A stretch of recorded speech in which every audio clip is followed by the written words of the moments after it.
um, our castle at Griffin Hill.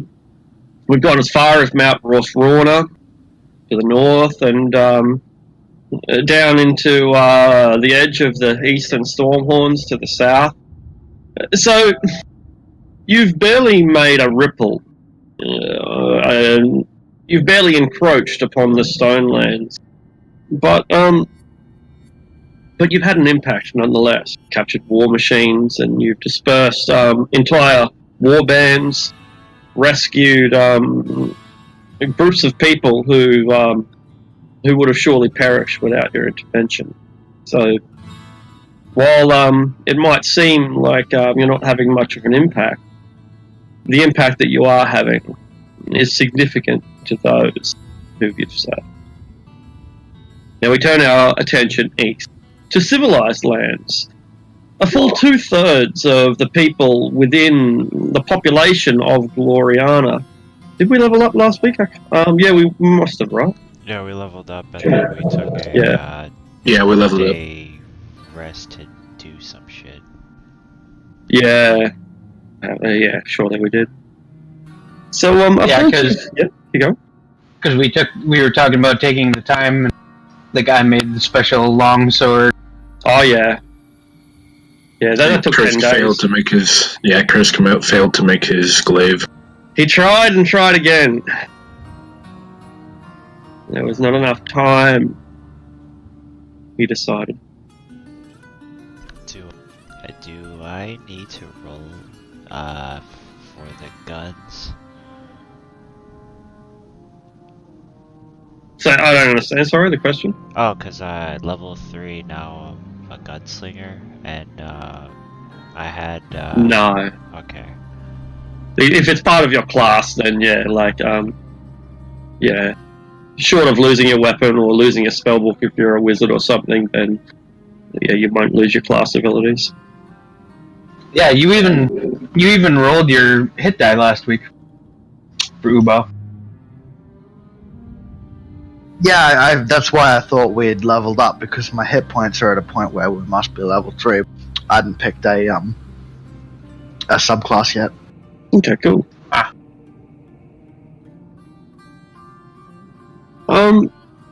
Gloriana is not a heavily populated realm, even at the height of it.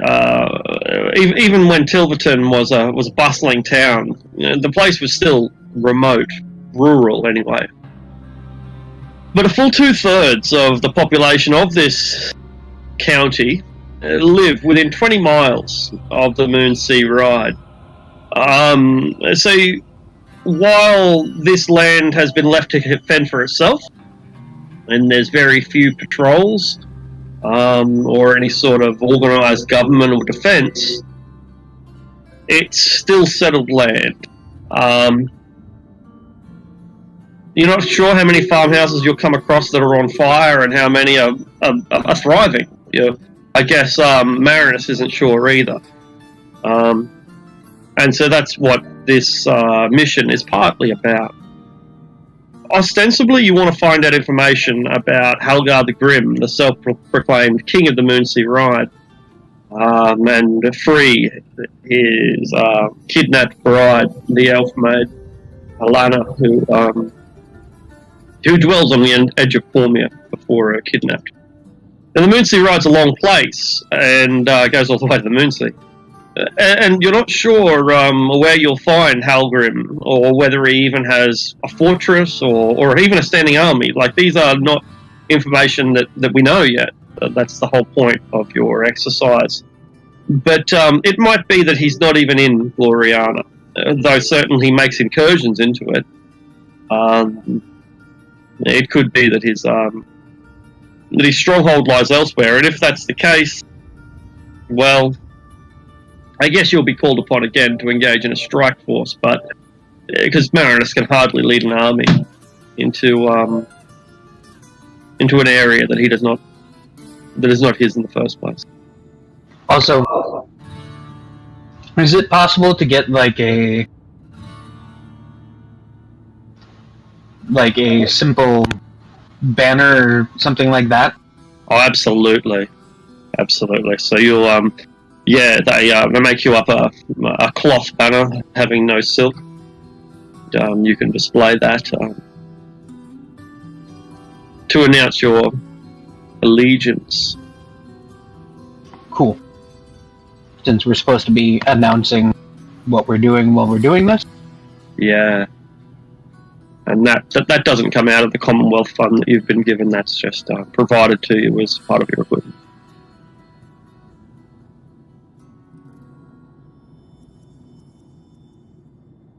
Yeah, if need be, I'll buy it myself, but...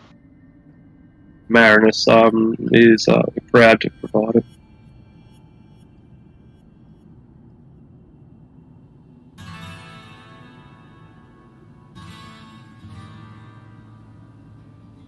So you have all the time in the world to get ready. There's no use sitting out unprepared. But when you've decided that you've made the final preparations, and then yeah, you'll be able to choose the manner of your departure.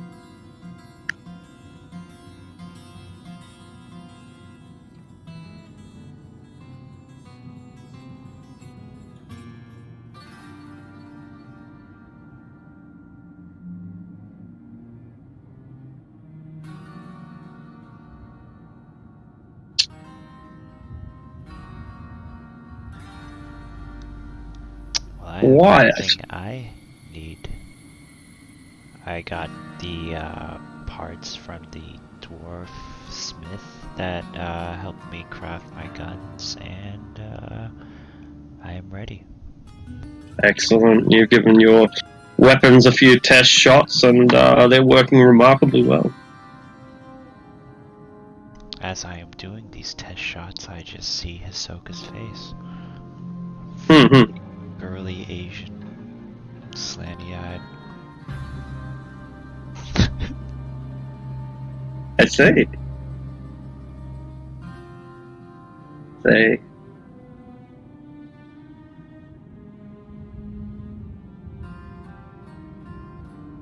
Alright. Since we're going to be traveling, who here doesn't have a horse? I think I'm the only one with a horse. So do we want to... Well, horses are probably in short supply, aren't they? They are. They're 100 gold pieces.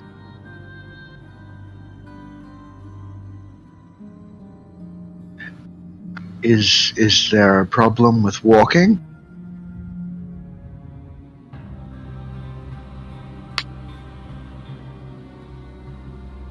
Oh, not inherently, what?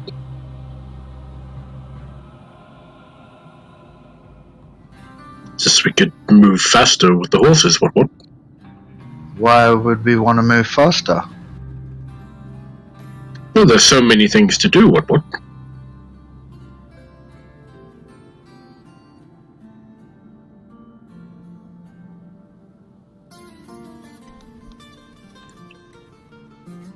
I don't mind either way, but if everyone else is getting a horse, I'll get one. If not, then I'm fine with the good exercise.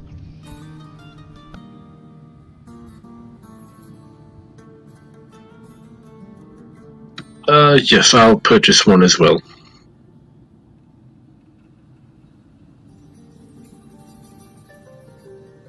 See if I have enough. Yeah, I do not have a horse.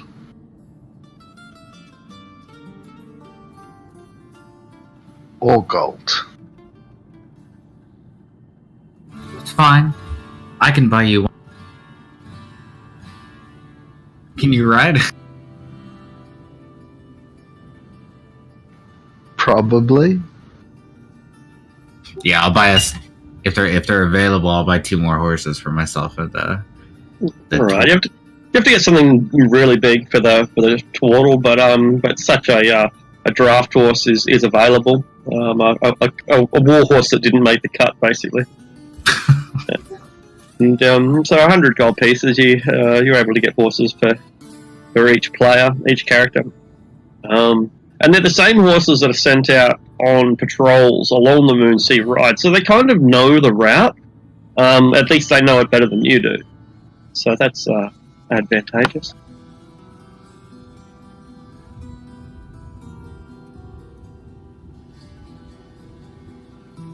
Alright. Banners are flying. And you have your final meals. Don't say it so ominously. Well, I guess it is a bit like that.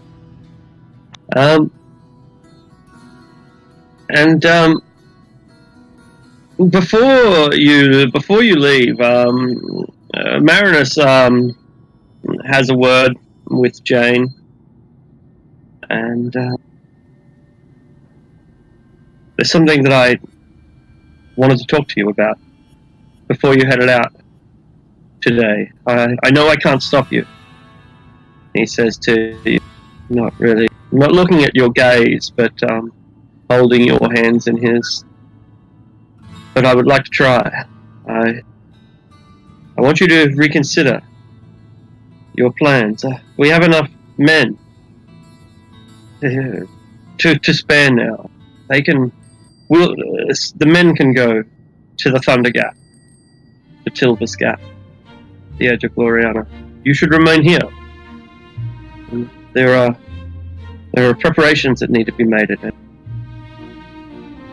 You are a great morale booster to the citizens of Griffin Hill.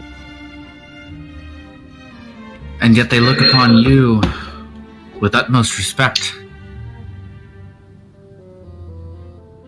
That is something I need to earn myself. He sighs, knows he cannot argue with. Then, do me the pleasure, he says, of returning.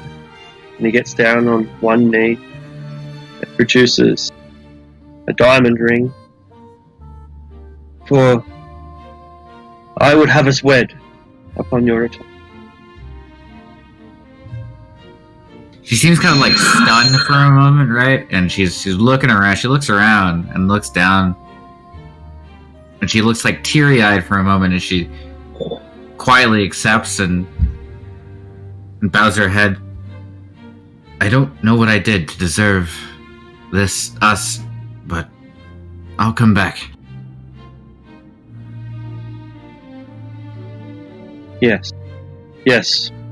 Ilmater knows that you will.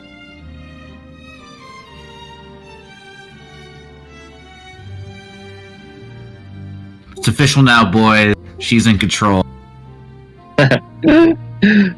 She gets everything she wants and the realm on top. Tell ya, place is going to the dog. Anyway.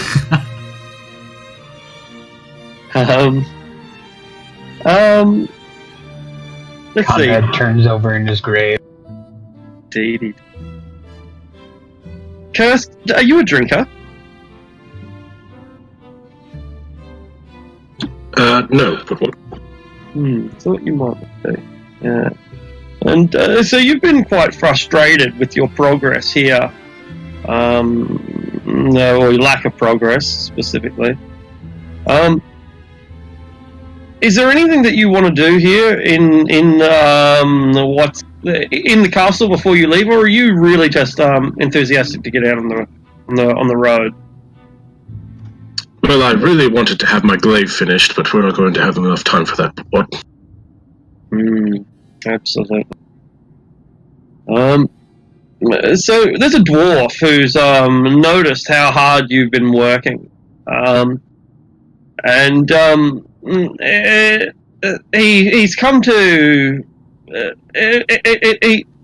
he thinks that he knows what you've been doing wrong, and then he tries to explain to you, like this technique and that technique, and but he's not very polite about it. A little bit brusque and almost insulting. How do you take this? Dwarves? What? So, so what does I that know mean? what they're talking about, but All I right. respond very well to positive reinforcement. Excellent. No problem. And so he grunts about the pig-headedness of orcs and men, and in the end, the pair of you make no bonds, forge no ties, and offer each other no. Vicious, are you a drinker? Hell yeah. Roll a d10.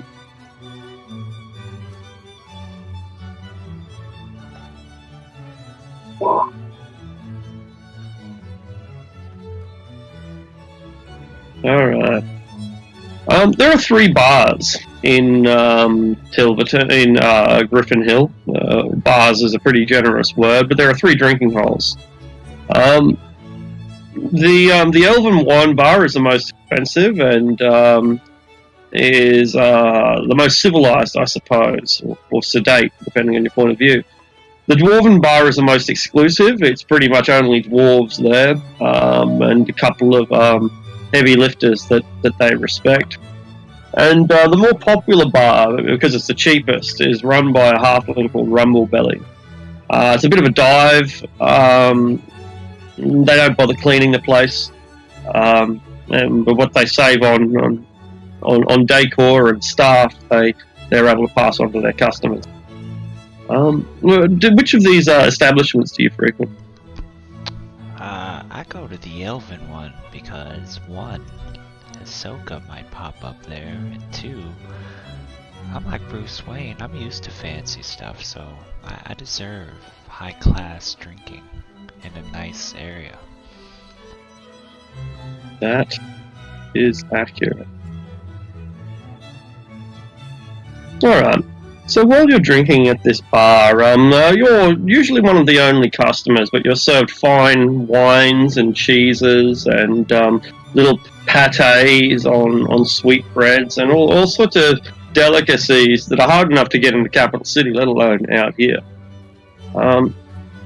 But you hear some rumors while you're in there, and one of the rumors that you've heard is about a man called Gorman. Now, Helgar the Grim, who is the king of the Moonsea Ride that we're supposed to be finding information about, he has a bunch of lieutenants, a group of people close to him who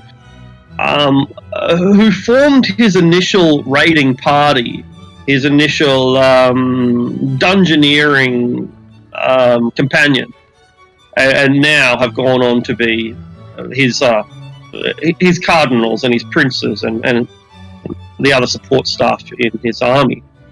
One of them is called Gorman. This Gorman is he's meant to be 7 feet tall and stone-faced, pale, but also violently allergic to cats. Apparently, this huge man, this huge gaunt giant, received a curse from the goddess Bast, who is goddess of cats and of prostitutes and of being beautiful. So the goddess of cats cursed him because he used to torture cats in the name of Talos. It's a long story, but in addition to that, he's also meant to be a real pervert, absolutely addicted to viewing the female form, but he bears a second curse, and that's the curse of impotence. So this is just bar talk that you hear, none of the accuracy. But in summing up, yeah, he's a 7 foot tall gaunt guy, allergic to cats who can't do the deed. I jot down this information in my journal, and then after a couple of drinks, not spotting the Ahsoka, I will go to the market, the witch marketplace, where maybe you can find some cat hair, per se. Absolutely, like you get it for a couple of copper pieces. So, how much do you want? How much is like an ounce of cat hair? An ounce of cat hair will set you back a gold piece. That's like, we have to shave cats to get that. That's fine. No worries, you have an ounce of cat hair. It's soft and comes in many colours. I smell it.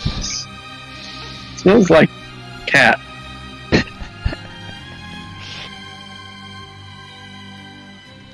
And then once I meet up with the rest of the fellas over there, I tell them this information.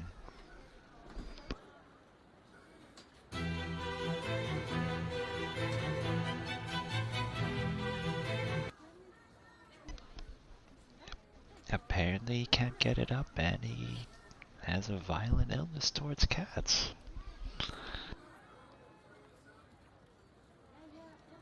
Good to know. Nonetheless, we've got our stuff together. We're ready to go. The party is heads out towards the east. It would likely be morning when you set off, and everyone is now mounted. Is that right? Looks like. And so you're able to make quite good time along the road. Ubo, would you give me a D10 roll, please?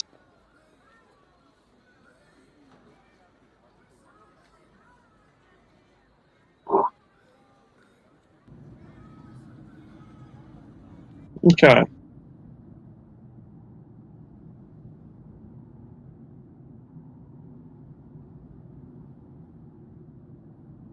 This area is relatively well populated, and so for the next 150 miles that you'll be traveling, it'll be through farmland that used to be safe and secure, but is becoming plagued by bandits now. Some of the most populated area remains around Tilverton and Griffin Hill, where you already are. So there is extensive farmland in this particular region, this particular district. But things are settled and safe. You are offered lunch wherever you go, and the banner that you wave is welcomed. These are people that seem to accept the arrival of Gloriana, and with the loss of Tilverton, they're only too enthusiastic to have a new lord watch over them. The journey will be long, but on horseback it shouldn't take more than a few days, more than a 10-day to get out there and to get back. Going to also be asking if anybody knows of anyone that's showing potential for magic. Ah, right. Okay, roll a d10. Or keeping an eye out if... Yeah, go ahead.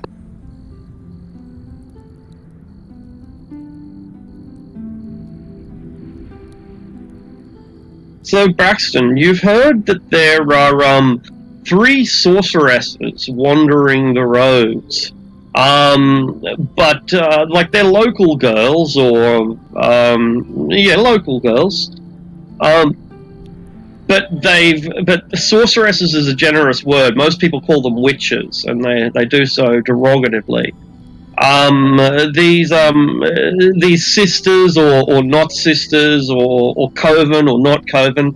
These 3 women are causing all sorts of problems. Not terrible ones, but painful ones, like souring milk and driving men to madness so that they dance nude in the paddocks at night, and awakening scarecrows so that they chase away the farmers, letting the cows out. These sort of mischievous crimes, which are very real. I mean, like, if you've only got 20 cows and you lose 10 of them, you're fucked. You're probably going to starve to death. But that's just mischief, right? So yeah, you hear about these 3 witches getting. Braxton will make note of this.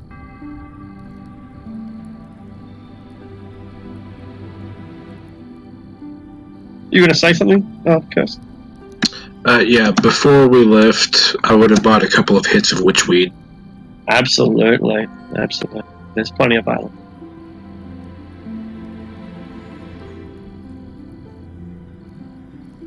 So, traveling through this settled area is easy and polite enough, and everyone is good to you.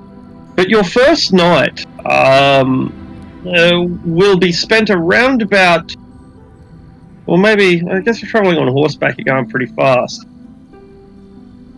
When you go past Tilverton, will you stop for the night, or will you just be pressing on and trying to avoid the place as best you can?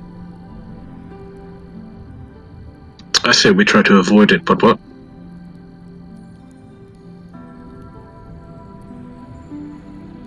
Yeah, unless it looks like there are people kind of around there. No, it's generally avoided. And if you were to spot people around, they'd most likely be purple dragons who are there to kind of keep an eye on the place and make sure that rogues, vagabonds, and worse, like dark priests or Zentarum wizards, don't come and try to find some notorious secret which might lie within. The Tilverton looks like what it is. Looks like a ruin. The great dome of blackness, which was rumored to once cover it like some crystal globe, has faded. And so now we could walk straight in if we wanted to, but from a distance of about 3 miles that you stand at, look down upon this ruin, you can see that the shadows are dark and long within there, as if some miasma hangs over the place, similar to the mirage that you get in the heat of the day, but this one persisting regardless of the temperature or the intensity of the wind, some heavy fog that refuses to lift. You think you see movement down there within the city, but it could just be the trick of these mirage-like shadows.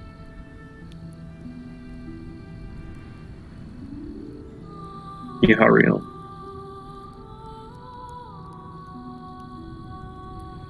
Yeah. Fucking creepy music for this, by the way. Oh, it's about to get such heavy metal. It's about to get heavy, dude. I love this song. So do I. I love it so much. And so, your first camp for the night is quite a distance away from Tilverton. Perhaps it's up on this ridge here, this highland, since it gives you a commanding view, and also means that you are a good 10 or 15 miles away. Does that sound like a suitable place, or would you rather be closer to the road, since the Moonsea Ride is what you are supposed to be patrolling? On the other hand, you might go all the way to the borders. Part of your mission, which has never really been mentioned, but I should have neglected that, but part of your mission is not just to go along the road, but to really define the borders. You are the first group carrying the banner. Sure, we've sent patrols backwards and forwards, but this is Gloriana making its announcement. Those patrols were sent by Griffin Hill. Griffin Hill and Gloriana are different things. Griffin Hill is merely the fortress from which Gloriana is governed, and so you really are the first political statement of the nation. So there are 3 options, and there may be more. On the ridge, with the best view, down by the road, in order to intercept any travelers who might be coming through, or up on the border, so that you're able to show exactly where Gloriana begins and ends.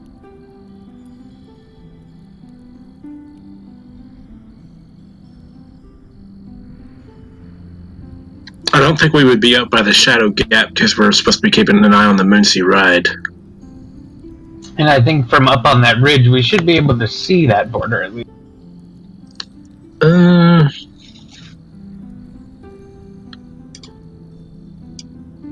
It's about 15 miles.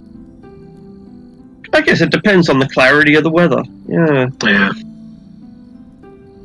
More like 30 miles off the road. Yeah. Yeah, that's right, but not 30 miles off the ridge. See, being up on the ridge would not only would it allow us to see everything, but it would also allow everything to see us. That's So true. if we want We're to not announce exactly our being presence, stealthy. yeah, are we wanting to announce our presence, or are we wanting to be kind of stealthy with the information gathering that we're supposed to be doing?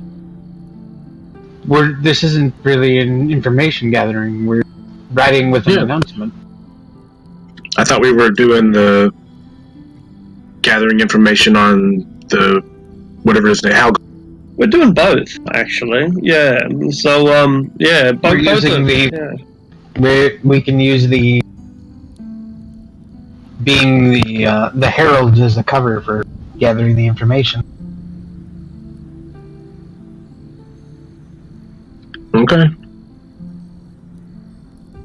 Alrighty, what The ridge, then? the ridge it is? What? Excellent. Okay. So during the night, you've got your fire burning, right? And you're cooking the fresh lamb that was salted in preparation for your journey. You're just like a small war camp, right? That's what you look like. Pretty much. In the distance, 3 miles perhaps, maybe less. It's slightly downhill from you and slightly east, basically in the exact direction you're going, coincidence or not. There is another camp, much smaller than yours, or although that yours is not particularly large, but it's smaller than yours still. Rather than being a group of half a dozen, it might be 1 or 2 or 3. And that camp just burns throughout the night, bright in the evening and duller throughout the night. And those of you who keep watch would see that it almost completely goes out by the dawn. So that maybe no one's keeping a watch. Like, that's kind of what it looks like. Someone sleeping out here, and they've let their fire die down in the coldest part of the night. That logic tells you everyone's asleep. So, Braxton, will say that you're keeping watch at this stage. What's your response to this?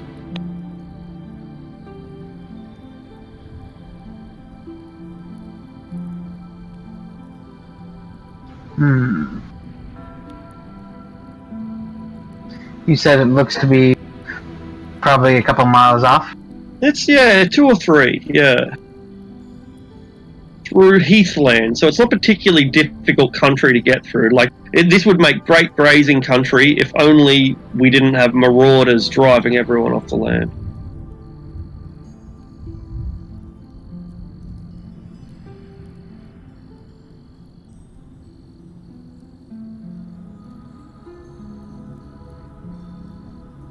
So who doesn't take a watch? Yeah. Me. I think what he'll do is he'll wake you up.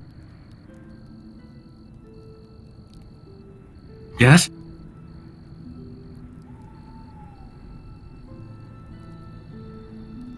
There's something strange going on with this camp nearby. I'm What is going it? to go take a look. They're not far.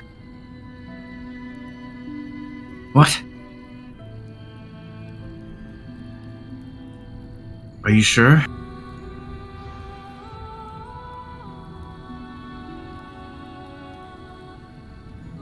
Oh, where is it? He'll point it out. Looks like it's just about died out, that fire. You could roast a potato in there, but not much else. You could never, cook a sausage. She's gonna... She's gonna nod, yeah.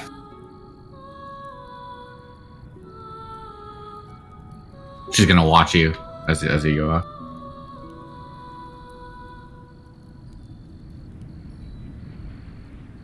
Alright. So it's dark out so. there, but by the time you reach there, the sun will probably be rising, so what do you do?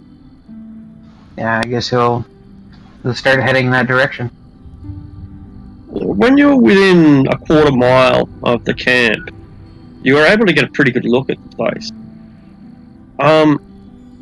There is a single person sleeping beside the fire, quite close.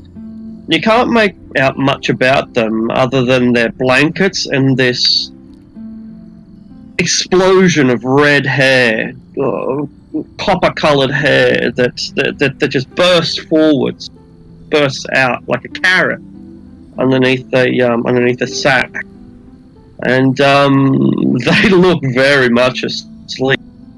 Their loot has been more or less discarded, close to their sleeping area, as if that was one of the last things they were doing before they nodded off. And they have neither horse nor donkey nor guard dog.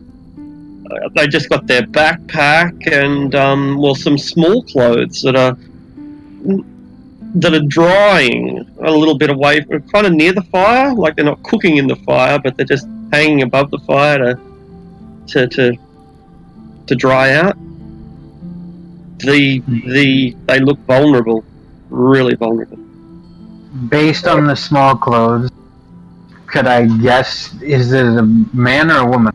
It's a great question. Make an insight check. Oh, wonderful. They are small and delicate and extremely feminine, like silky and lacy. So, woman or elf? There's also a longbow here as well. And again, the book. They're all just like strewn around the camp. They haven't even packed up their camp properly for the night. They're just like, maybe it was too dark, I don't know, but the bows, well, I guess the bow's within reach. That's probably not too stupid, really. But so is the loot, and so is the book, and the undies are just hanging on their little line near the fire, and the backpack is still unstrapped and open, and it's a bit of a mess.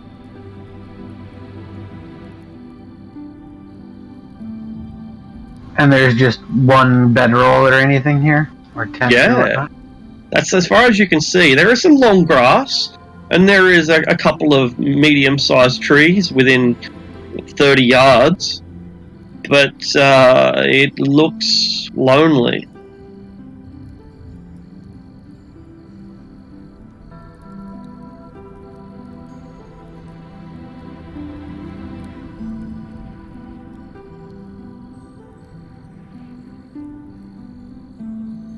Song is so perfect. Yeah, right?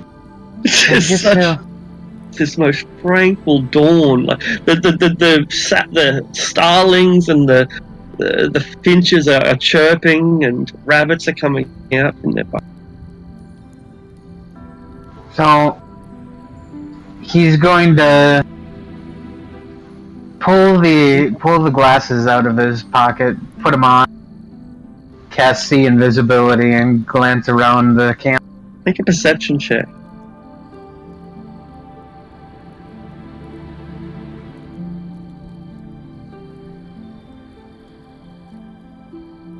Yeah, it's like there's a couple of small deer that are a bit worried about your presence, And there's a mountain lion, maybe a mile away. You can see a small group of mountain lions waking up, but there's nothing around here. Nothing that you can see.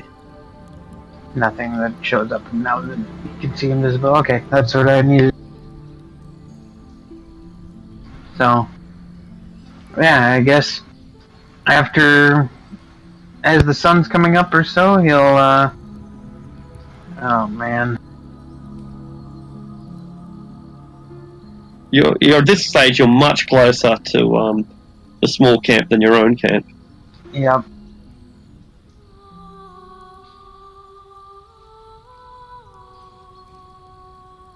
You said the sun is coming up?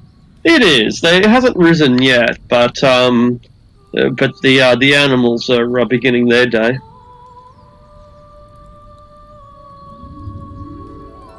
Well, I guess he will.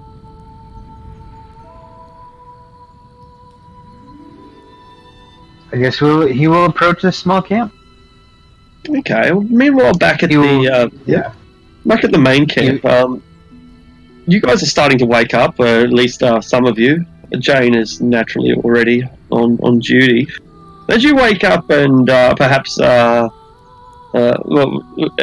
wants to, as you're waking up, and you notice that Jane is taking watch and Braxton is gone.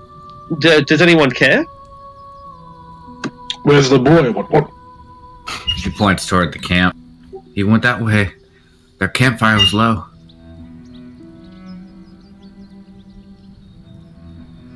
And you sent him by himself? What? He went to scout it out. He was merely taking... How long ago? How long? Ooh, maybe 3/4 of an hour. The light mists are beginning to swallow him, but it's only light mist, so you can still, and being in an elevated position, it turns these hills to island. No, we can see him, right? Or see like a dot or whatever. Or is it just... That's right, you can. But if this mist rises any higher, then the tide may go over his head. She kind of points him out further. He's right there. Almost an hour.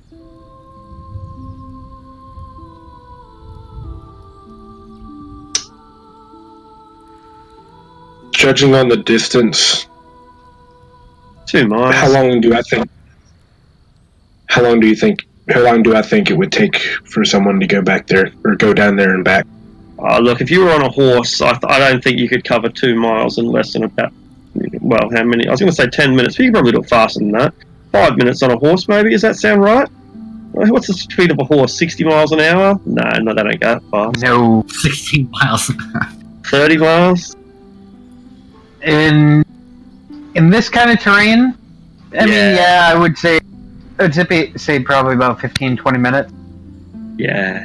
Because you got to be at least a little careful that you don't hit a gopher hole. Yeah. Well, I mean, you could just go full reckless and risk breaking the thing's fucking leg, but This situation doesn't seem to warrant such urgency, so yeah, 15-20 minutes sounds conservative. All right, I'll give him until the end of the top of the hour, then I'll go down after him. Okay? What? Okay.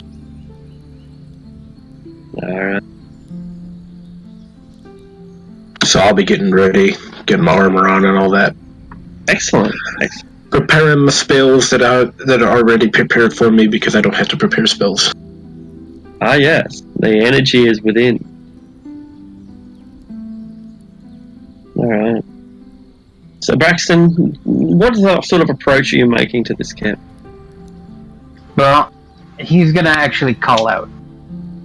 Like, he's not gonna just sneak up on the individual as they're fucking sleeping.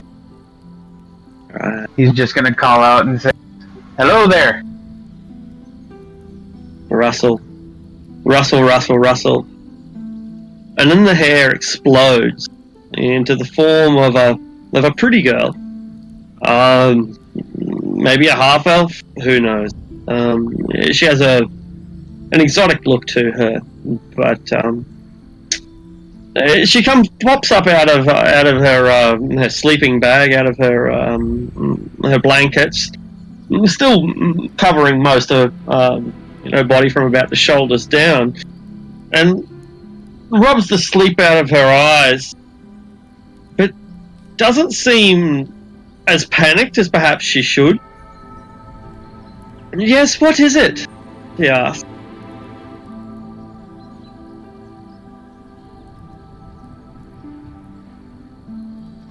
Are you alright? Not anymore. What time is it?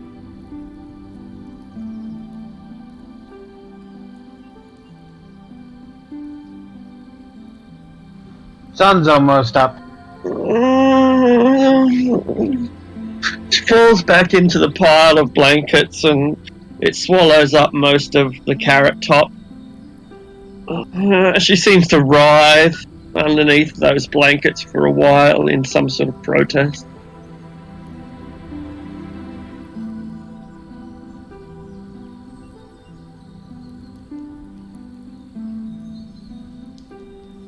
Then she pops out again. Who are you? I'm Braxton.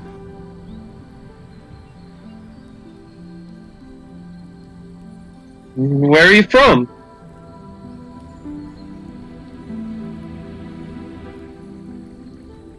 I'm from here. From Gloriana. Gloriana. I've written a song about Gloriana. Would you like to hear it? I would. Well, turn around, please. Until I say that you can't. He nods. Gets out of the bed and gets dressed. Gets out her loot, and when she calls for you to turn around again, she's wearing studded leather armor, and has strapped a sword to her belt, a short sword, and it's got her loot out as well as a book. And all right, starts combing her hair before giving the performance, washes her face a little. She begins to sing, and she sings in such an exotic and inhuman voice. The pitch at times so high, and at other times rumbling deep, like the growl beneath a mountain. She's singing about an age of glory, of rights and responsibilities, of suffering for one's country and for one's people. Of doing what needs to be done in order to achieve victory for what is just and what is right. But then she suddenly stops and critiques her own work. I really don't like that key. I think I might try it in another key.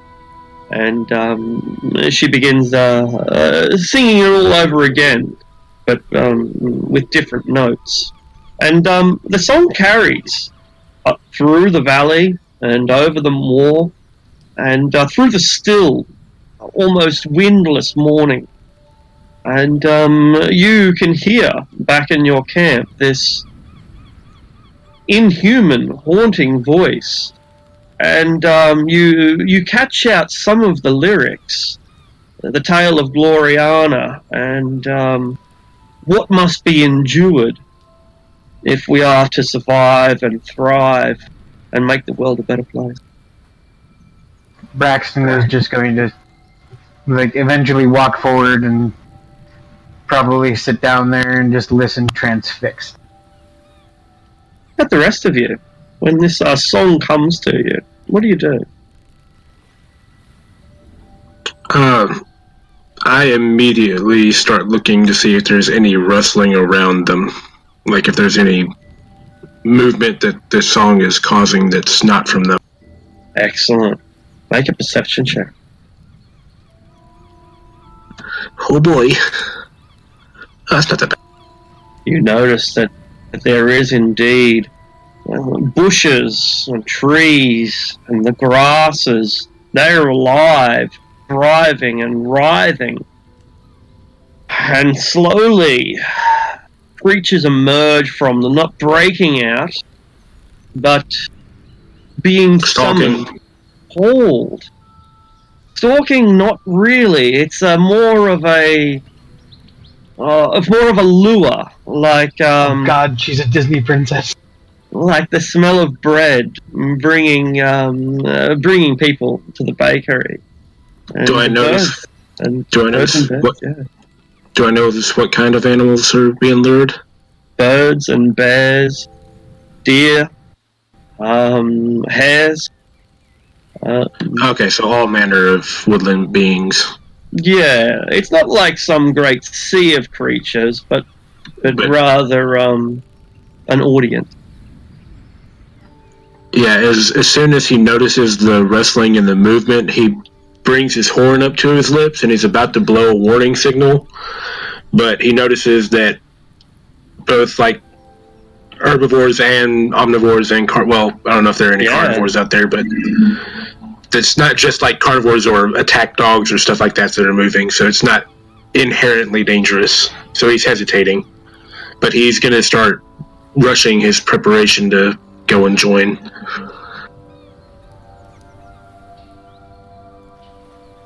What about the rest of you, Ubo? Oh, that is a very wonderful sounding song.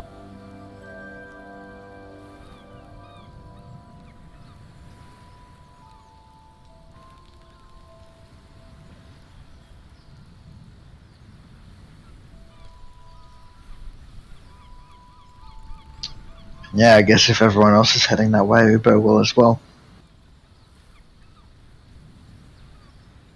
Vicious? I am too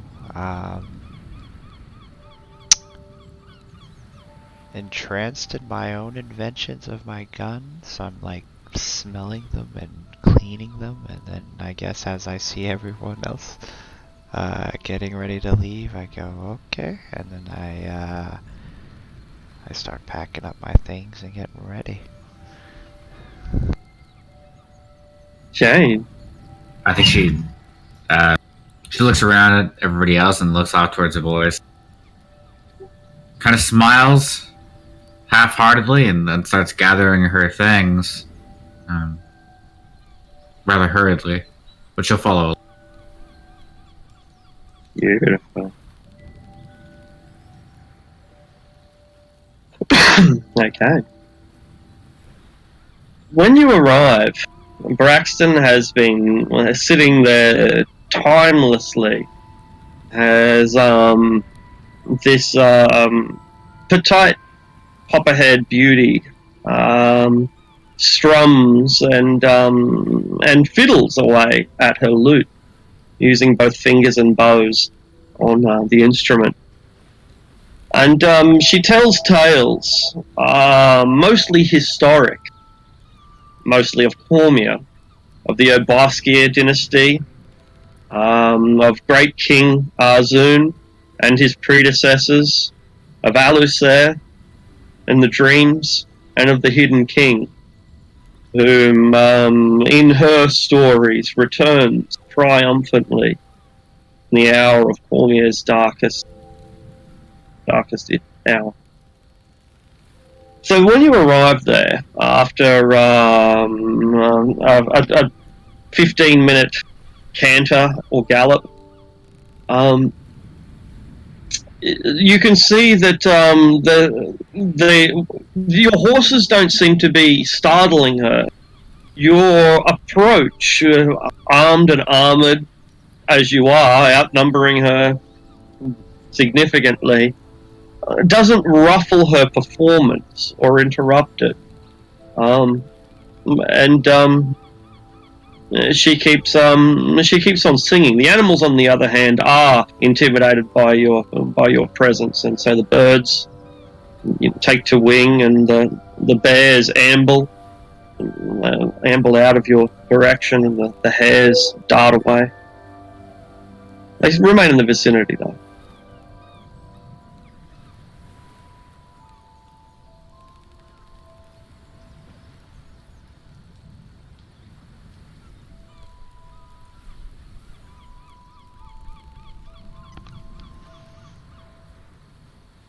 As I ride up, I look to Braxton and go, hey, we don't got time to be listening to songs all day. We got a job to do.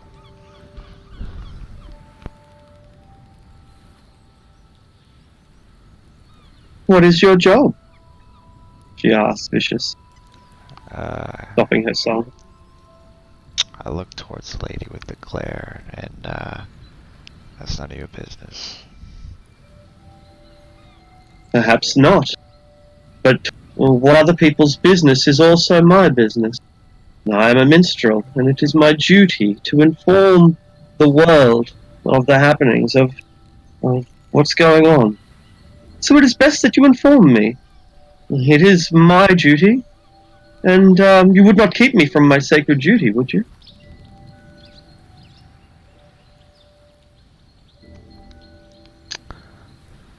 I don't have to tell you anything, lady. Your stories are amazing. Your songs, I've never heard anything like them.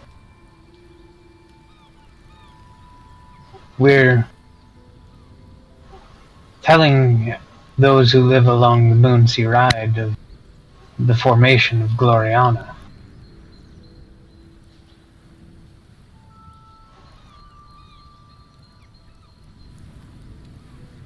This is a story I would dearly like to witness. Would you be willing to travel with us and lend your voice to our cause? Whoa, what? We don't know this woman, what? You heard that. Doesn't mean I trust her, what? A song is a song. That's it. I'm sure there's plenty of mistresses in the brothels up in the town we're going to if you're looking for a lady, Braxton. He just kind of bristles at that. Oh, I'm no lady. I'm a chronicler. I would like to tell your story.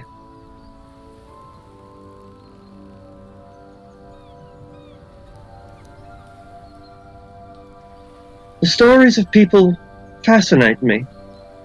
The lives of people, and she suddenly grows really sad. There is nothing more beautiful than a mortal life. And she bursts into tears.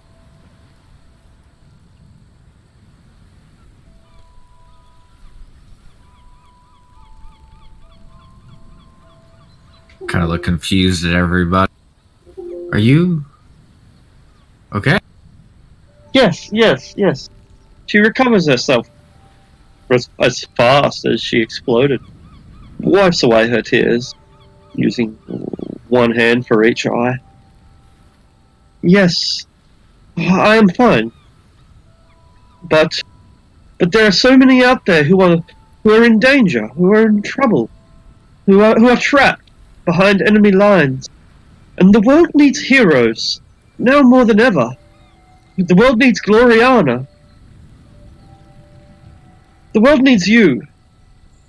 So, if you would have me, then I will tell your story. I cannot fight. I am not so...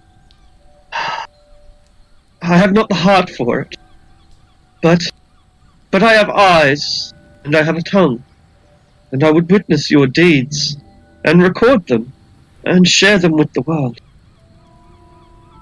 I only pray that it is a pleasant tale, for I have far too many tragedies already in my repertoire.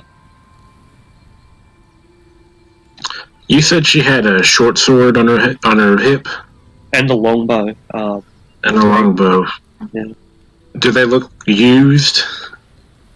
Yeah, make I guess an investigation. Yeah, they do, but not often. Yeah, the bow is probably used pretty frequently, but the sword doesn't look like it sees a lot of use, but it does get used.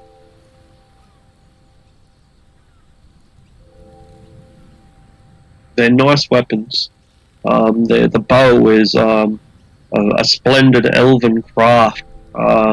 Not some treasure from Mithranor, but it's a high quality weapon.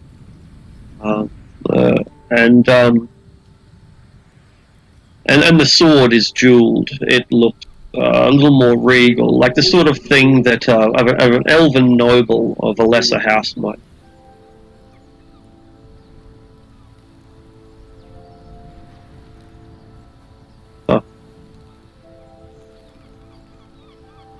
Bad song.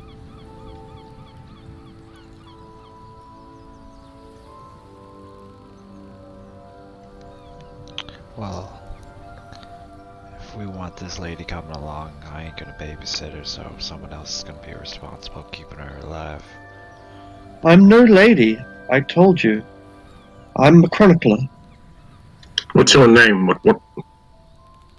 She swallows. I'm Copperheart. Your real name? What? Yes!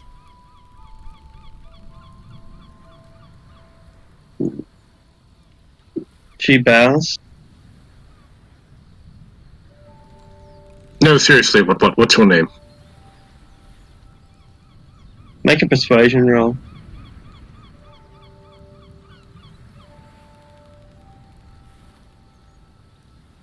Copernicus.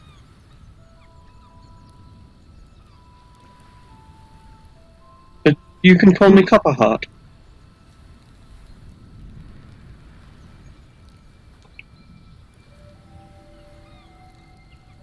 Well, Copernicus. What?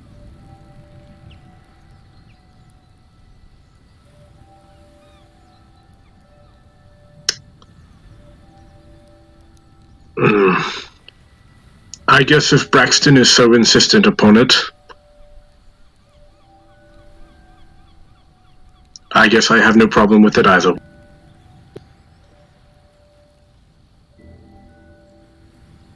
Can you cook? I prefer to eat at restaurants. What?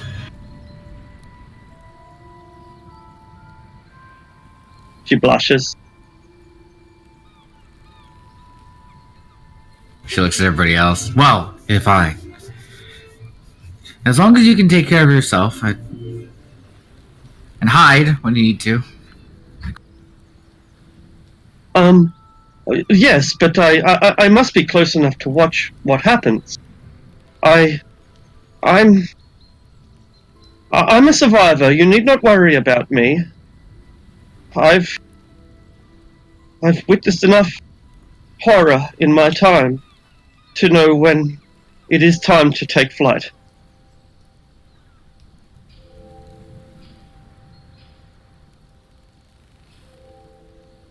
Well, that settles it then. Another companion. We should be quick about this. We're running out of day already. How is the mist? How is the mist coming along? It's lifting already. The warmth of the day is driving it away, and it'll be quite a bright spring morning.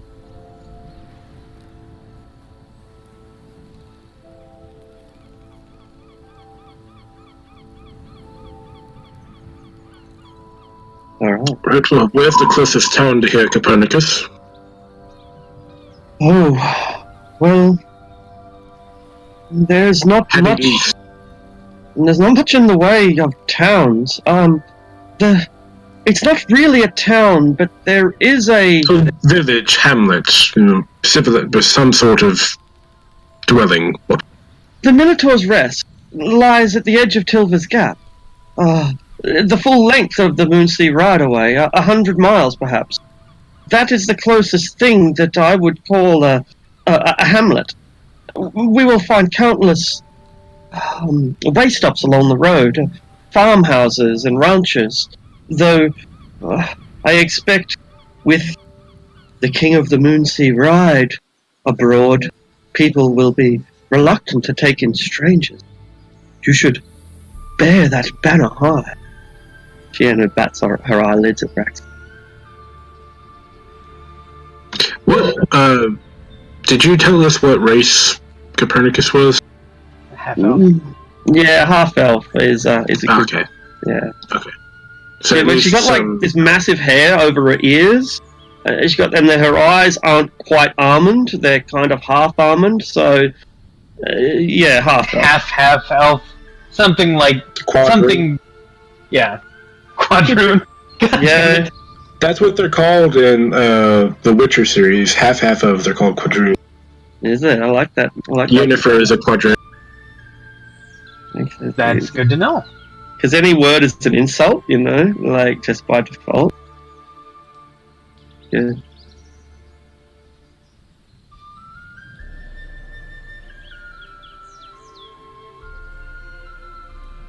We will find homesteads along the way if you would wish to sleep in a barn. But the Minotaur's Rest is 100 miles east.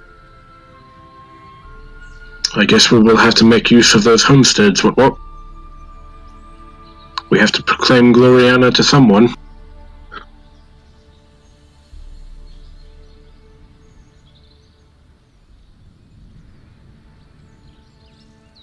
Alright.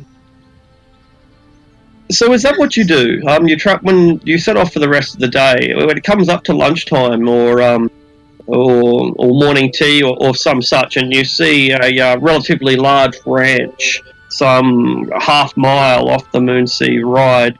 Do you go and announce yourselves? What's your strategy for this ride? Essentially, yeah, that's the plan, as far as I'm concerned, anyway. Hello.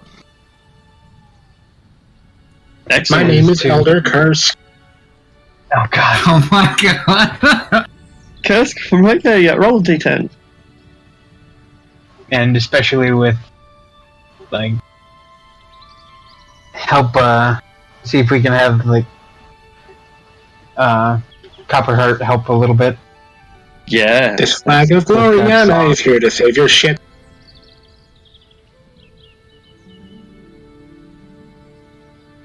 That's a pretty good slogan. Alright. So look, you go up start again.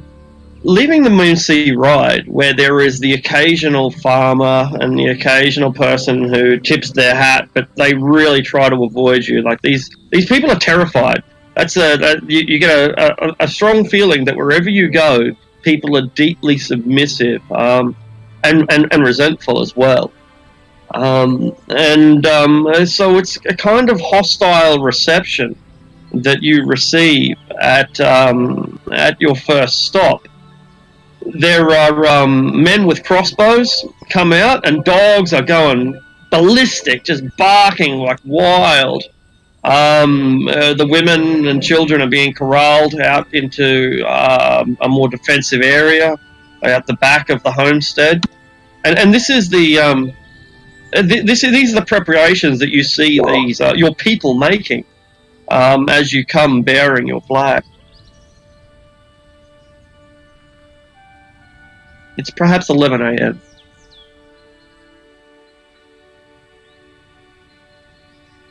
And then we'll also gather what information we can on, like, what problems they're facing, anything that we can do to help. Alright, well it looks like they don't want you to appear at all, you know, like these guys have got crossbows and dogs are barking at you as you reach the bottom of their hill, the bottom of their driveway. This don't look like a good idea, riding up on these people.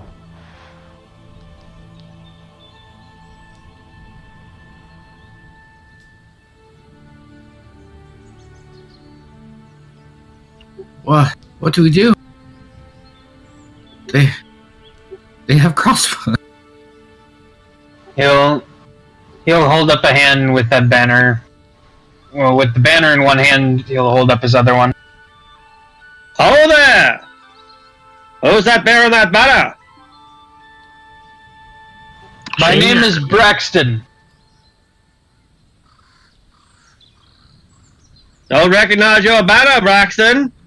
Don't recognize the king of the Moonsea Ride. Why don't you turn around and take your forces elsewhere? This is the banner of Gloriana. Don't recognize the Gloriana. And then he'll explain the formation of Gloriana under Lord Marinus. Sure. Make a persuasion roll.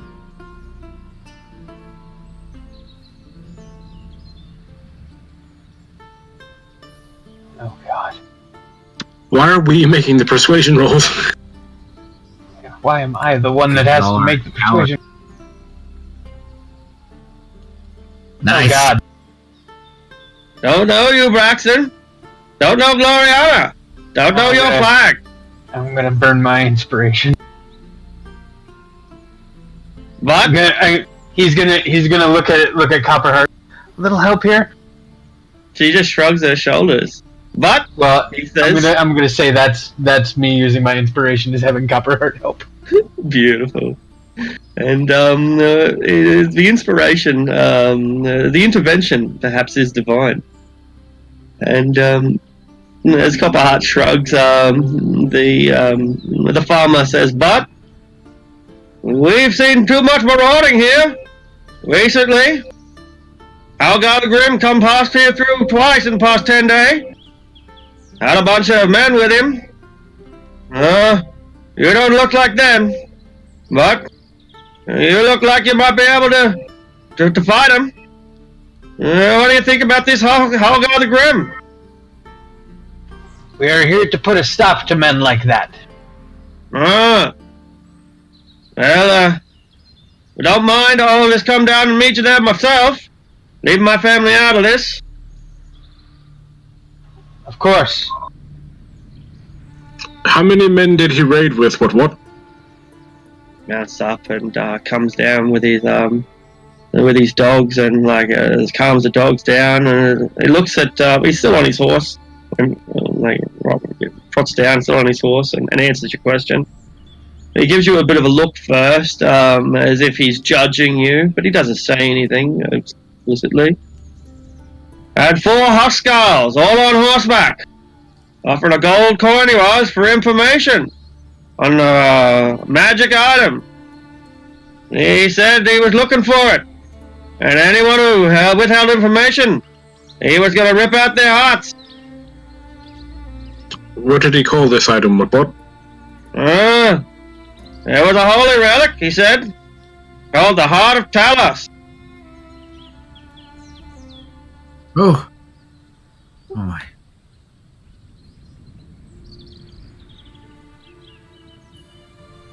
You see Kursk writing this information down in a little booklet he had.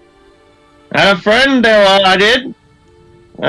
He said it was in the Stonelands, you see. A rumor. Well, a rumor I heard too. My friend, he shared the rumor. Halgar the Grim, he flogged him. Gave him 20 lashes, he did. Said it wasn't in the Stonelands. Said that information, it's old. He flogged my friend, he did. Well, he was just trying to help. Where is your friend? He got taken out that way. And he gestures in the direction you're going, towards the east. Go and join the Legion.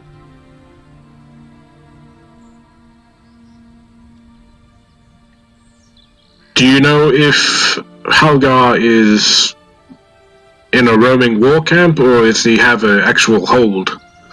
Can't rightly say I know. Try to stay out of it as much as I can. Don't really take on many visitors. But, the rules from the saddle, from what I heard. I heard he chose the saddle to govern. He's rarely seen without a force of a dozen men, 2 dozen men, a score. And he's never without his bodyguards. They're somewhere in the east, I think. I ain't seen him out this far west in not a few days. But he's come past here twice in the past 10 days.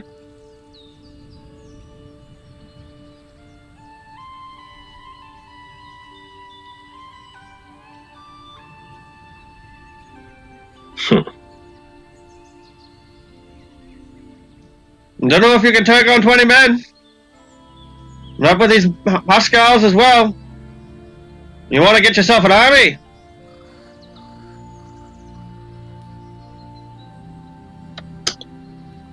When were they here last? Oh, 5-6 days ago, I think. Were they riding hard? No, riding soft. Just carousing, traveling around. Where's the nearest homestead on the way east? Oh, yeah, maybe 20 miles you'll find Randara stop, and gives you, a couple of different larger farms that he knows have held out so far against the marauding. But I gotta warn you, people ain't friendly at the moment, and don't know nothing about this here Gloriana. People don't like being told that they got a new king. Don't know that any one of these people consider himself from Cormier. We're Dale Landers if we're anything.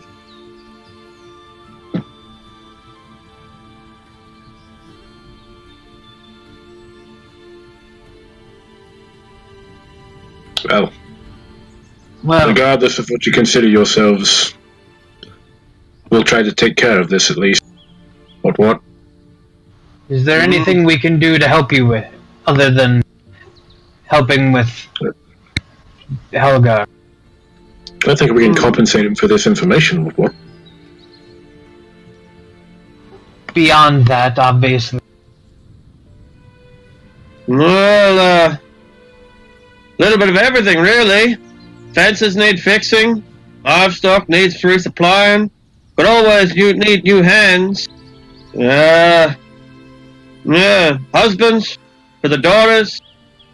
How many new hands? How many new hands do you need? What? A dozen or two, I think. Get the whole region up and running. How much do you think it would cost to hire them for a year? What? Scratches his head. Maybe a silver a day. What's that? 300 silver a year? 300 days to a year, right?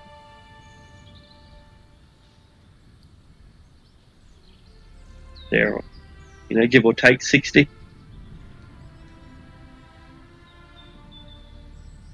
$30 gold a man. 50 if you're generous.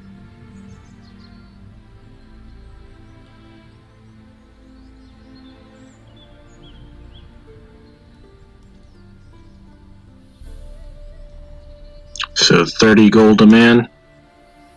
Wait. That's a bit less than a silver a day.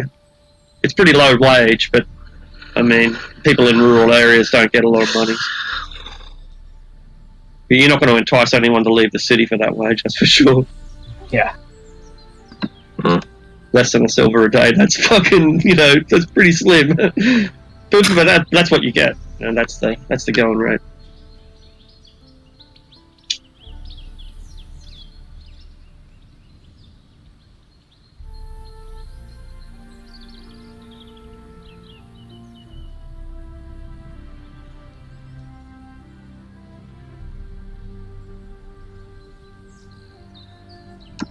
I'll give him 180 gold out of my share, or out of my pocket. It's a lot of gold. I appreciate it. I'll put it to good use. But I gotta say, it's really it's the bodies I need as much as the money. I'll use this to pay it. I can be sure of that. But you got to get the men up here. You know what I'm saying? until the men arrive, then they can't do the work. If you have people that you can spare, they're because if I remember correctly, there are individuals that can work at Griffin Hill still. Yeah. There are individuals that are looking for work at Griffin Hill. Aye, I'll send my sons out to ride there in the morning. And I thank you all for your goodwill and your generosity. What did you say the Lord's name was again? He says, looking at all the money that you're giving him. Lord Marinus. Oh, praise Marinus.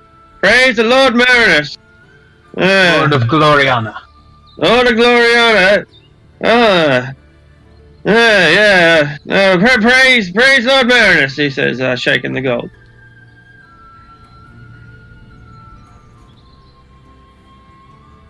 Well, strange bandits, love, he says, tells his wife.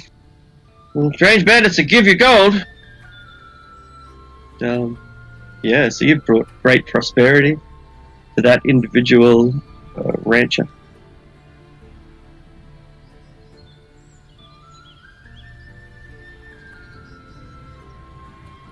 Vicious softs.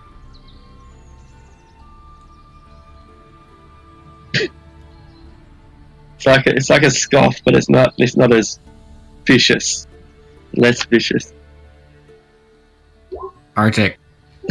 Yeah. What's the landscape like around here? So we talked about the stone lands already, but like around where we're at right now, It's Is it sublime.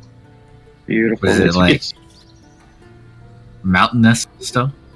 not really. It's great country.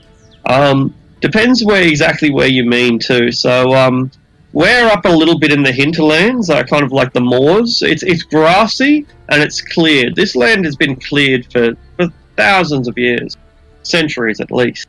And so while there is a bit of tree cover, particularly the closer we get to the mountains, most of it's just grassland, perfect for grazing. The climate is temperate, so it's nice and cool, and it doesn't get too hot, but it doesn't get too cold in general. The snows are very light when they come. The summers are gentle. Perfect for horses, perfect for sheep and for cows, and for other forms of agriculture. There's quite a lot of small rivulets and streams providing water throughout, particularly on the northern side. It's more like plains south of the Moonsea Ride.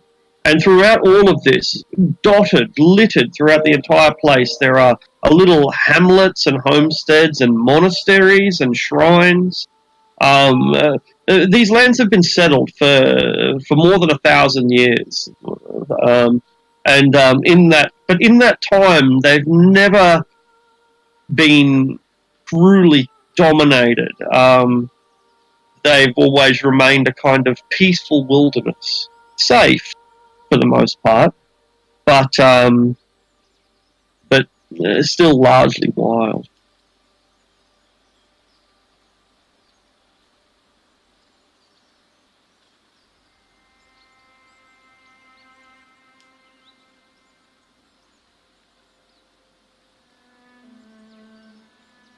So Jane, give us a D10 roll.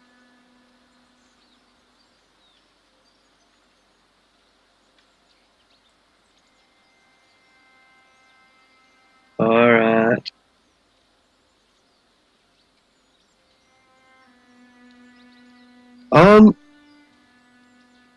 So you visit a couple more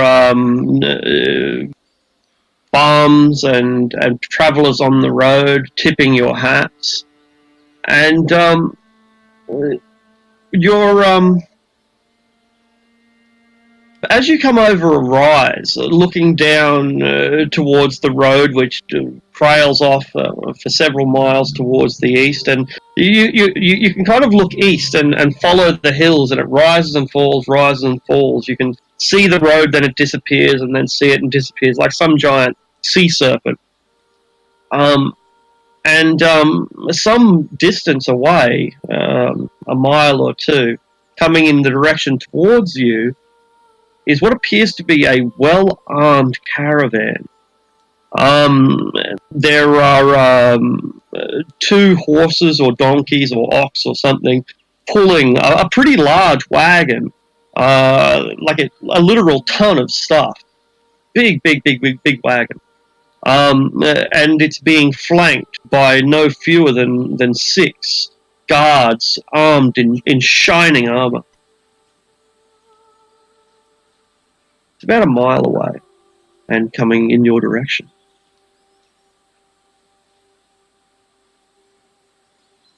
We all see this. Yeah, it'd be impossible to miss, so yeah. Do we want to hunker down until we can identify them with what? How many is it again? There's a merchant caravan, 1 wagon with 6 guards. Those guards look heavily armed. Like, most guards don't wear metal armor. Guard duty is a leather armor job. But if you want something seriously protected, and 6 guards for 1 wagon, that's also pretty unusual. It could be someone important. I don't think we should hide.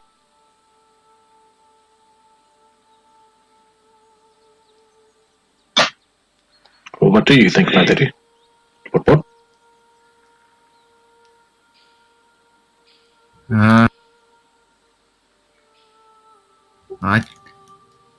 I think we should wait by the side of the road. And she moves to the side of the road, and waits. She's just staring out at the oncoming, I guess.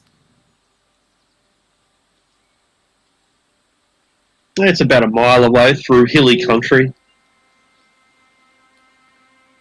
Well, if we're going to speak with them, no use in delaying it. That is true. Do Okay. you see any insignia or anything? That's what I was waiting to. Yeah, that's what I was.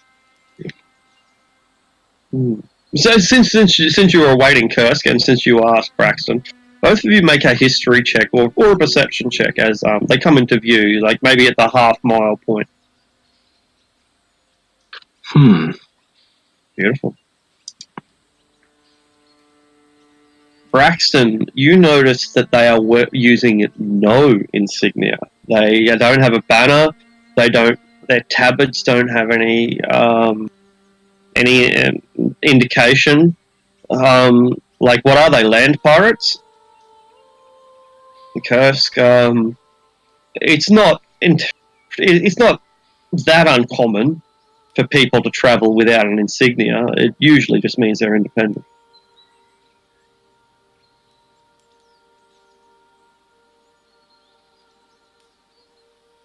Independent with the resources to hire 6 heavily armored guards.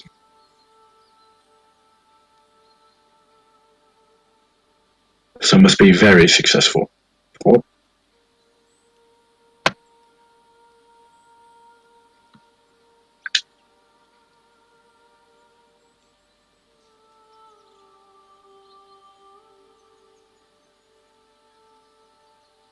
All right. So do we want to approach them, or do we want to wait for them to pass us before we confront them? Or are we even confronting them? I say we keep going towards them, and if they say something to us, then we stop and talk. I say we talk. Yeah, I say we stop and talk to them once we reach them, but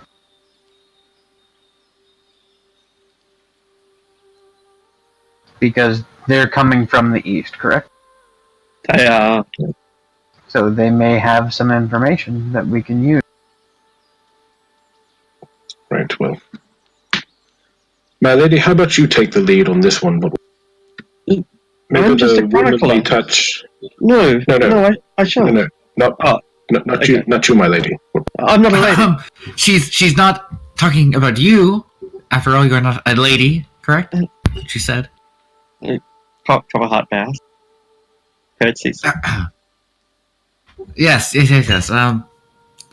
I will, of course, lead. And she starts walking. Excellent. I guess Kursk and Braxton will be behind her, flanking her. I'm riding in the back with my rifle aimed, or musket. Aimed? Kind of at the ready, at battle ready. Let's just say battle ready.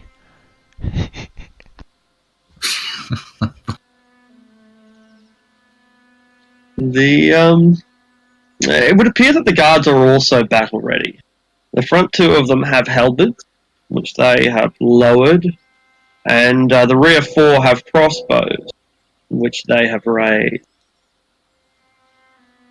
This caravan is large. It's like a huge bundle, being dragged by these war horses. Huge beasts that drag this colossal cart. It's a very simple cart, not much more than 4 wheels and a bucket. But that cart is strapped down with all sorts of hides and meats, and a gust of wind blowing from the east catches the wagon and carries with it this most amazing scent that is so refreshing, like a king's bathroom. This wagon grinds to a halt, and a rough-headed dwarf with a dark beard and dark hair, dressed from head to toe in dark iron plate mail, carrying this thunderous hammer within one of his hands. You there? And raises up his hammer towards Vicious at the back.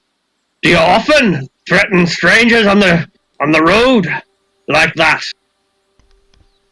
I kind of look at him and cock my head and say back in Dwarven, how am I threatening you, sir? I'm just riding along towards this path.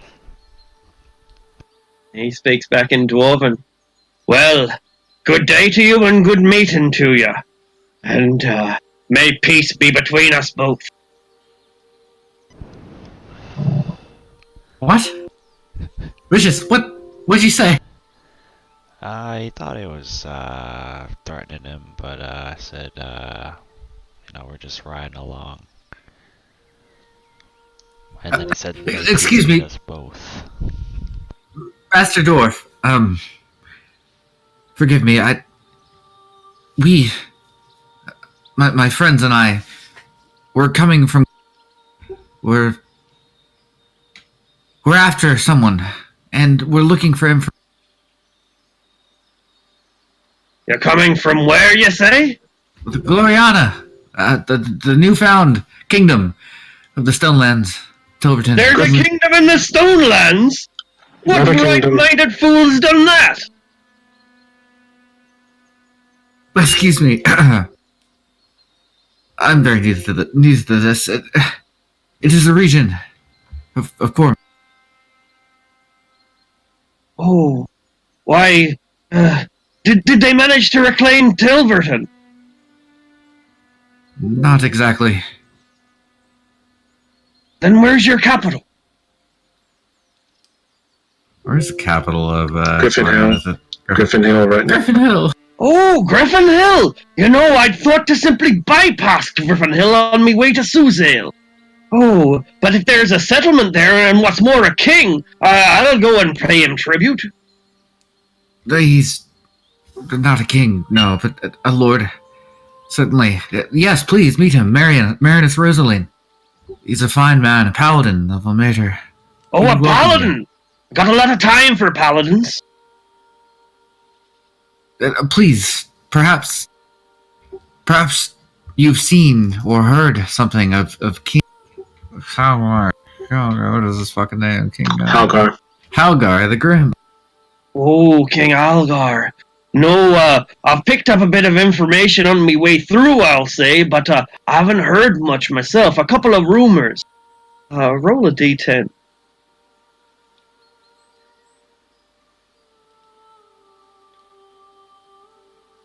I heard, though, that most of his fighters are disloyal to him, you know.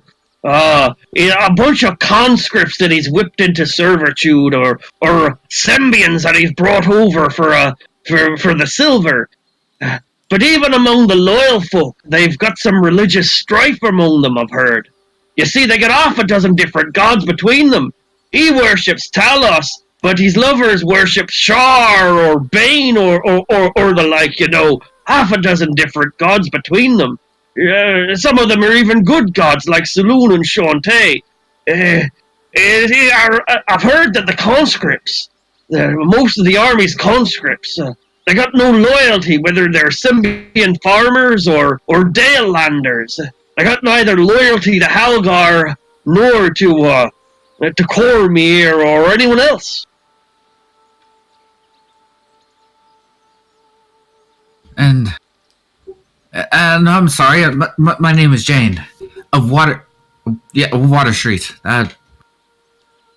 Who might you be? Oh, pleased to meet you, Jane. I've never been to Water Street, but I do hope that I get to see it one day. The name's Thunderbeard. Draftley Thunderbeard. Say, I've come from the Dales. If you could, what have you got there in your cart? I've been living off trail rations for too long. She kind of turns around, looks at everybody else. Got any cheese? And whiskey? Cheese? And whiskey.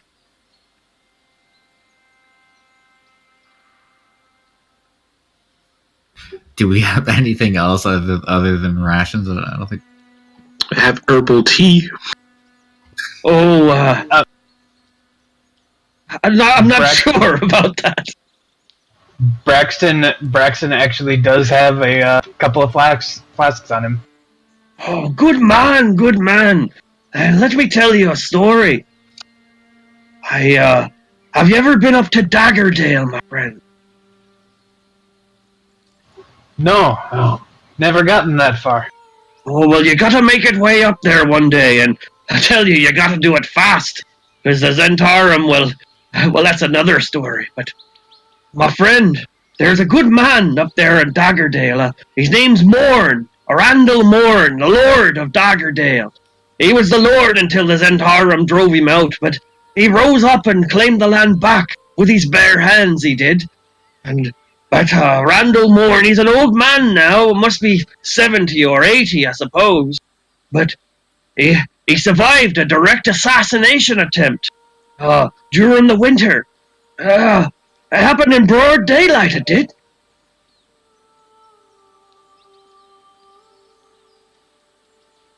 What happened? They were adventurers, he says. In the broad daylight, they struck him. They called themselves the Elemental Princes. They said that they'd come to plunder Tediamar. Well, I'll give them a plundering. Any foreign bastard has a right mind to steal the treasures of my ancestors. Well, that's another story. But these Elemental Princes, there were 3 of them, and they attacked him in the street, such as it is. Dagger Falls doesn't have streets per se. But the warrior, he was slain. The wizard, he got away. But the priestess, she was caught. A Baneite priestess. So a Baneite cleric, we know who was behind that assassination, don't we? Zentara.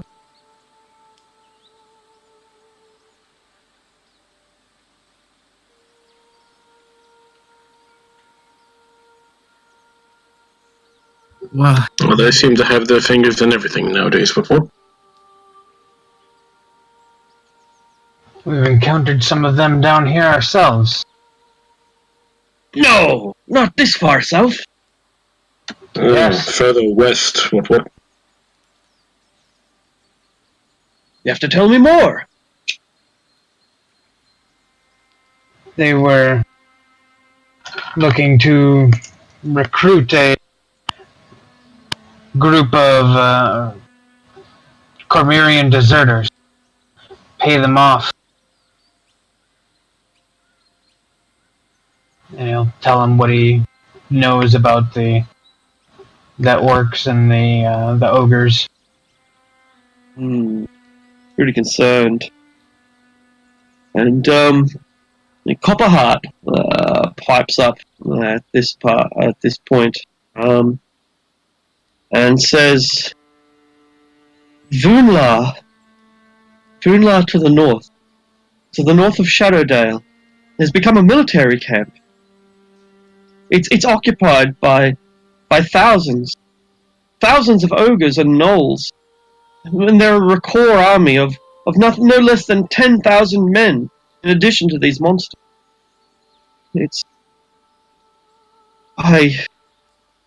She gets all the details about the assassination attempt, and this fills me with such great distress. Without Randall Morn, Daggerdale will crumble.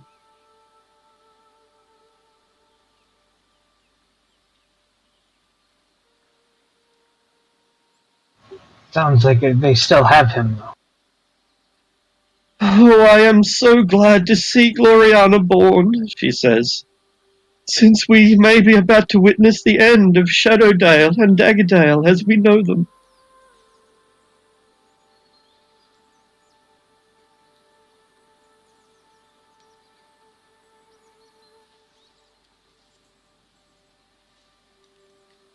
Aye, well, this is grim tidings indeed. But don't give up hope yet.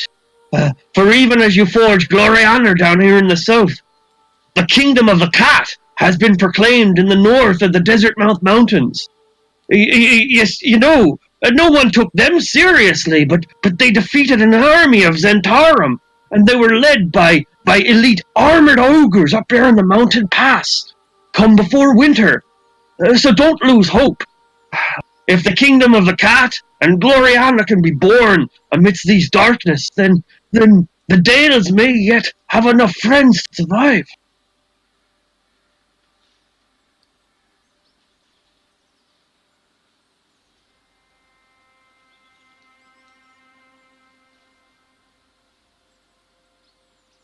Who leads these cats? Aye, it's an alliance, but the queen herself is a princess. They say that she's the child of the goddess of beauty, the goddess of cats. I think her name is Bastard or something. Bast. Us? Aye. She's a foreign goddess from Mulhoran in the Far East, and she's said to be the child of the goddess, and now she's queen. A bit of a strange one she is. Doesn't seem all that smart, to be honest. But, well, she managed to defeat the Zentarum, and that's, she seems like the kind to be easily underestimated. Well, that... I'll have to tell Marinus about that. Please, do you have any more information? This king of the Moonsea. Right. No, I'm not from this area, you see. I operate up in the Dales, and I'm just come along the Moonsea ride to reach Cormyr, head down to Suzail. I'd heard about this fellow, but let me see. He racks his brain. Roll a d10.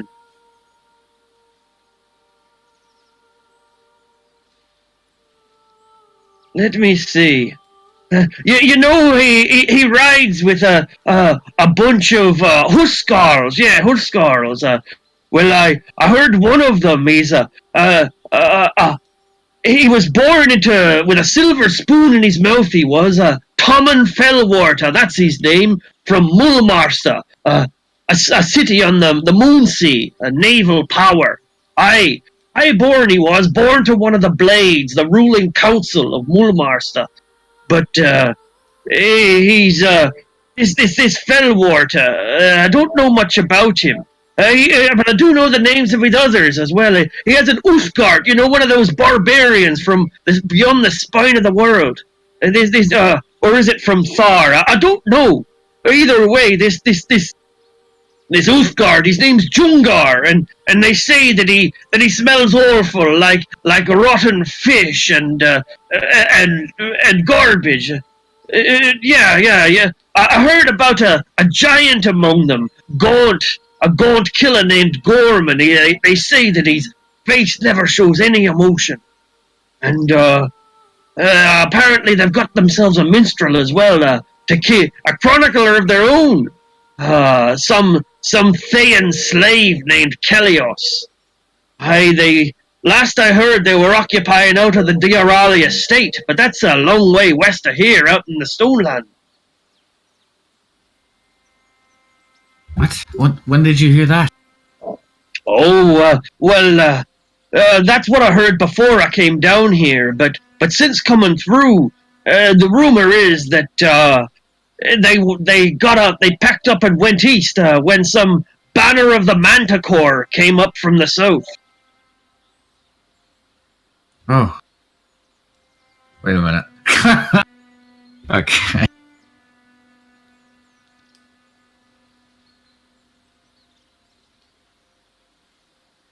Well, I thank you. I don't know how I could show my thanks. Please, if you do meet Marinus, tell him we met. Tell him you earned our favor. Can you give me some sort of evidence of that favor, lass? That he knows I'm not just some cheap swindler. I will give him... What's Jane got? Jane probably has... Yeah. She cuts off... She looks around for a moment. Does anyone have a... Oh, she'll pull out a dagger and cut off a lock of her hair and hold it over to him. That's a bad idea. Whatever, fuck it. Aye, that's a little more personal than I'd hoped for, but thank you very much, my lady. He asked. If that doesn't work, what? Tell him the friends of Conrad Leoris sent you. Aye, Conrad Leoris, I shall, and thank you, he says, looking at you strangely. Thank you, my man.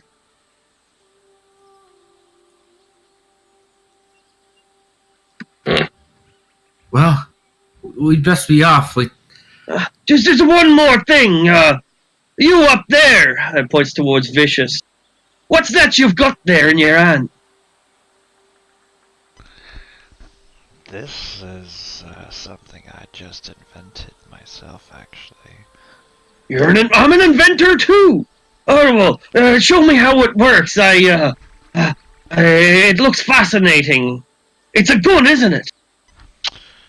This is my boomstick. Hey, 500 gold. I'll give you 500 gold for it. I've wanted one of my own since I heard about them. Unfortunately, this is the only one I have, and I have use for it for myself. It's not for Then I'll have you make me an oath to make me one of my own. Well, come on, say you'll do it for me. Sure. How will I get this out to you, though?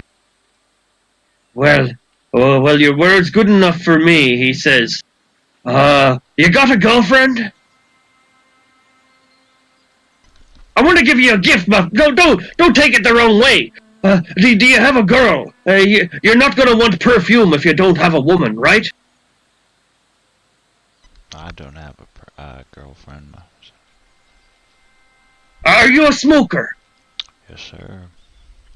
Aye, well, don't tell anyone where you got this. It's illegal in where I'm going. And he gives you a small amount of opium from the Anarok Desert.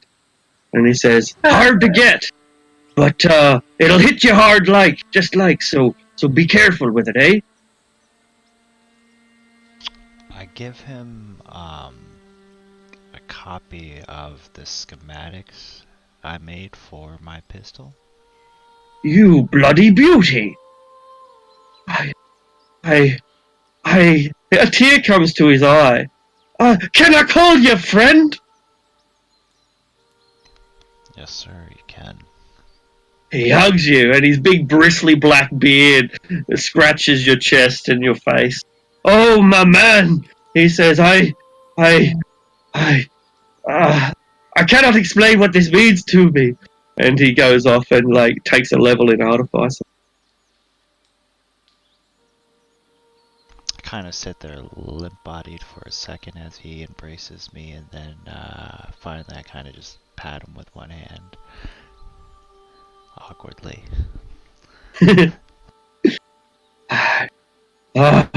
I hate to end this on a sad note, but I do want to. There is one thing that I've been reminded of that I should tell you before we depart ways. The Dagger Hills. It's a rural part of Daggerdale. Thinly settled, much more thinly settled than the Moonsea Ride. But there's homesteads there, or there was. But they've been abandoned. Simply abandoned. A dozen of them. But it looks like nothing's missing, and they hardly seem disturbed.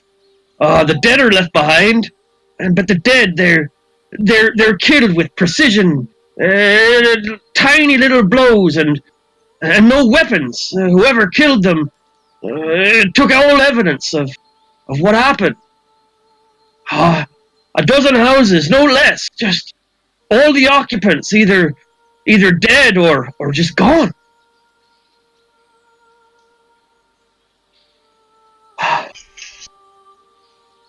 Strange. Well, my friends, I've wasted enough of your time. You said you're a trader? Myrrh and fur and jerky. So Braxton is just gonna look through things a little bit, but just kind of like on the slide. How much would it be for that perfume that he mentioned? Oh, she's expensive, the myrrh. Yeah, let's have a look.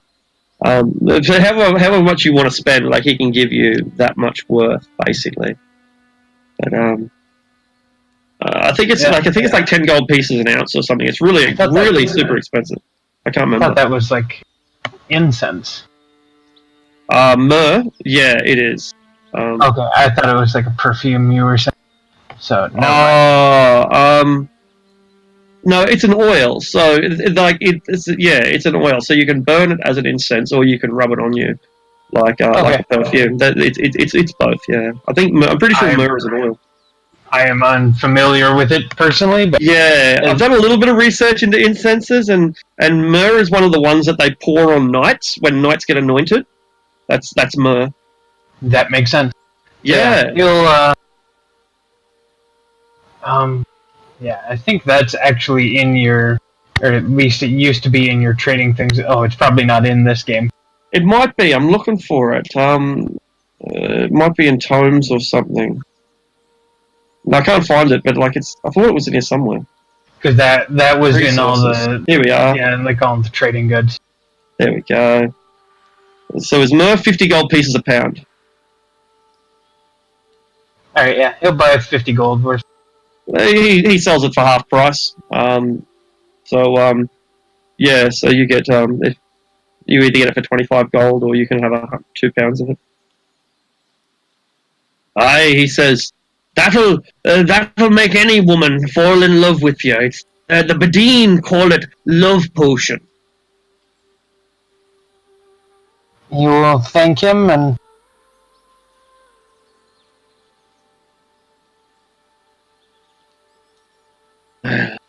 Good to meet you, friends. And he and the 6 breastplate wearing guards continue along the road.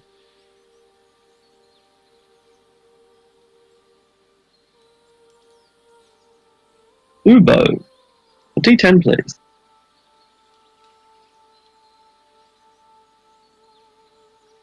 Keep thinking he's saying Bill. Oh. Okay. So, you spend another night in the along the Moonsea ride. Are we camping, or are we trying to call on people for dwellings? What are we going to do? I think finding a dwelling would be great. Like staying in a barn, I think would be fantastic over camping out in the wilderness.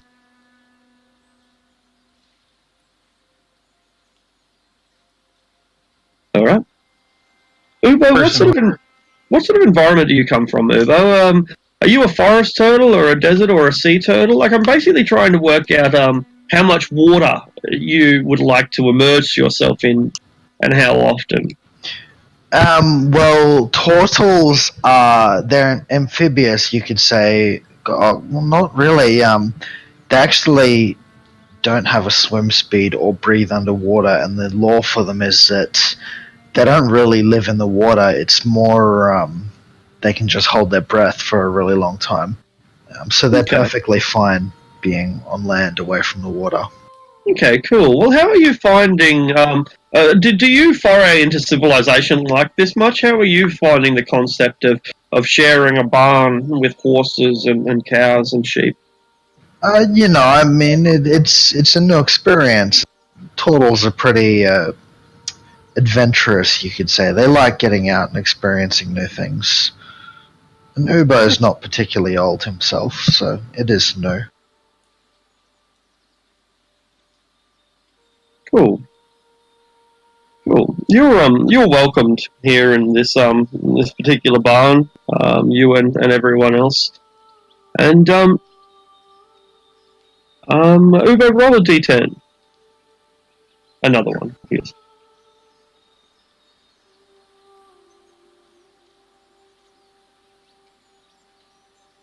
Okay, cool.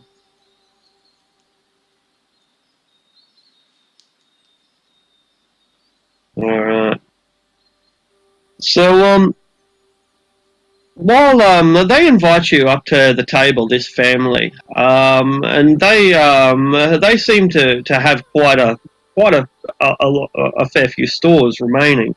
They serve you a pumpkin soup with nice cream, and lambs with some mint and parsimon sauce, and a desert as well of some fresh berries. And while you're engaging in this three-course meal, which you're all invited to, and the children just can't stop staring at Ubo the whole time. They're just absolutely fascinated. One of the boys is apprehensive of Kursk, but the old woman just absolutely adores Kursk. She thinks his accent is positively marvelous. And so the family hold you in kind of fascination, but the father keeps it together like an entertainer throughout the night, getting progressively more drunk throughout the meal, drinking quite copiously as he consumes his lamb. But the conversation turns inevitably to Halgar the Grim.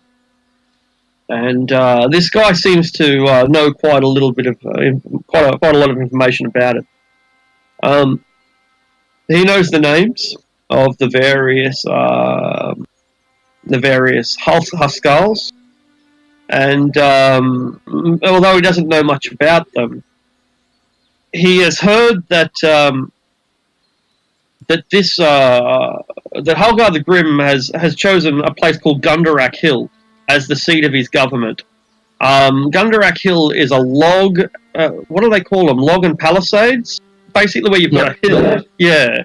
So you've got like a little village at the bottom of a hill, and at the top of a hill you've got a ring fort. Yeah, that's it. With a wooden wall and a 2 or 3 story building. Yeah, on top of that. So there's a little village, and then there's a hill. On top of the hill, there's a wooden wall. In the middle of the wooden wall is what's kind of like a keep or a longhouse, 2 or 3 stories tall. According to this guy, Master Felwith, he believes that Halgar has about 400 men under his control.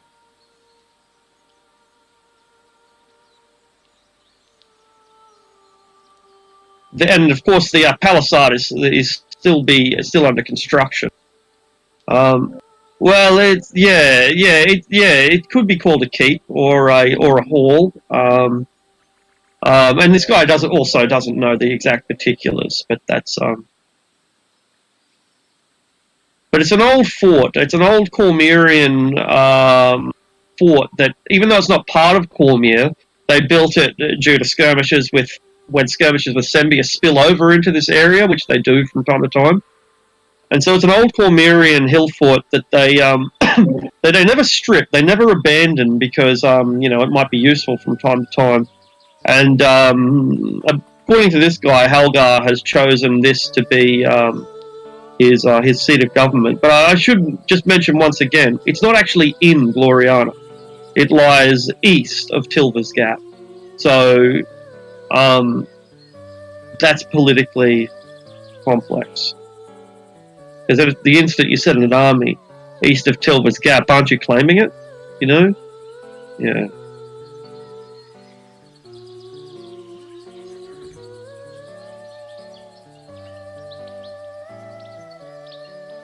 Anyway, I am going to, even though just the love bear's just arrived, I'm actually about to take a break. So it's probably actually a good time, because those of you who stick around may be able to inform him on what's going on. I'll be back in a couple of minutes, see you shortly.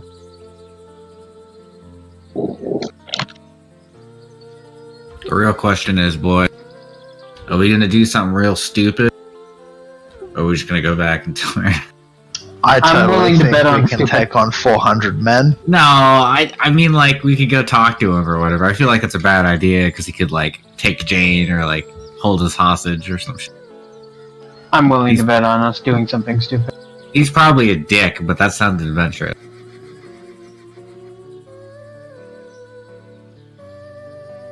It says he has 400 men, but there's a rumor that they're kind of discontent.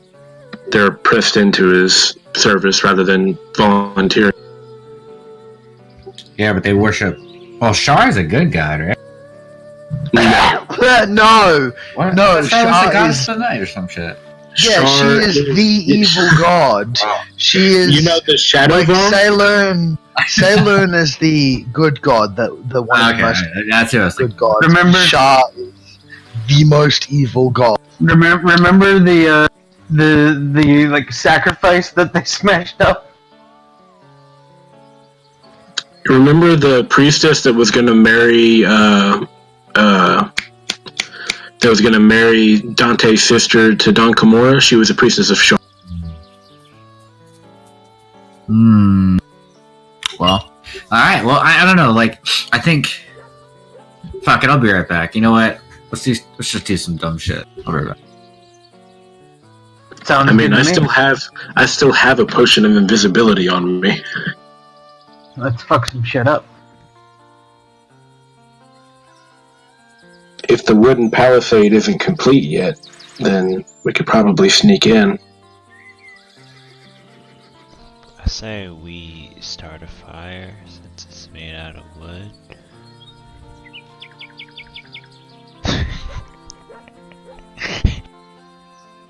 Don't listen to me. Noted. I mean, it's not a bad idea. It's a little bit of a bad idea. Because what if we get caught inside of it? I think sneaking in Oh, is a worse I'm idea. fine. I'm fine. I've got a spell for that.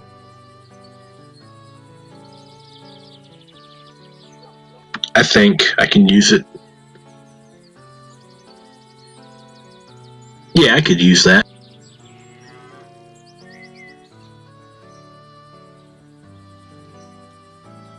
I've also got a spell that should work in that situation. Lol. It's called Battle Axe. I have cheese. Versus fire.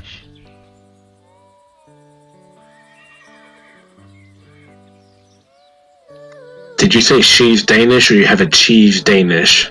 I have a cheese Danish. Oh. And opium. Okay. Very useful. And a bag of cat hair. That cat hair is going to come in handy. I got back to here and a bag of cat hair. It's like great conversation. I got a mechanics question. Yeah. If I choose to use distant spell as a meta magic, does that work on burn? I didn't hear It the end of doesn't that work on question. AoE, I believe. Right. No, it's just on attack rolls, I believe, isn't it? That sounds right. How Not the hell attack do you- rolls, but spells that have range. The issue with Burning Hands is that it's a 15-foot cone. It doesn't Its have a range range of itself. 15 feet. I'll find a use for distant spell. But Arctic, how did you? I mean, I guess you could have just made it a monster move, but like, I swear you hit us with a long ass burning cones or burning hand once. It was in a mine. I remember that, and it was just gigantic. What Yeah, kind I of don't monster was it? And it was just a drow. I think she was a spellcaster or some shit. There's a straight line fire spell, or it could have just been a reflavored cone of coal. Yeah, Maybe, yeah. Might have been a cone of cold. Yeah, I think it. Yeah, I think it was a cone of cold. Yeah. Because if you just change cone of cold from cold to fire damage, then you've got a 60-foot fire cone. Yeah, It's the joy of being the DM. I don't specifically remember, man. I probably You cheated. I was going to say, well, no, you're not cheating because Of you're course the not. DM. Thought I was gonna get away with shenanigans with this distant spell and plus like spell sniper or do some bullshit, but it's alright. Like, Okay. you don't have to follow the same mechanics we do. Nah. Literally. I think part of the fun of DMing is reflavoring stuff just to throw your players off. It's Exactly. important. Like, Yeah. Burning Hands has a range of self, exactly. so when you cast a Yeah. spell that has a range of touch, it's touch, not self. So it has to be 5 or greater or touch Okay. to. He's done pretty well. Like, for all the criticism I get Jeremy Crawford, he's done really well with like the way he's structured the terminology of 5th edition. Trips himself up a bit, but yeah. I would actually say it's probably not him that does all that stuff. He's just the final say. He's probably got a team that does that. Yeah, Yeah. someone will come to him with this really well written up thing, and he's like, "Yeah, okay." Yeah. Because whenever he's the one making the rules write ups, it doesn't go very well. It works like that Yeah. in most industries like that, though. Exactly, yeah. For- Like, yeah, you usually praise the leader when you mean the team. Looking at you, Steve Jobs. That's a great example. Bill Gates and Steve Wozniak.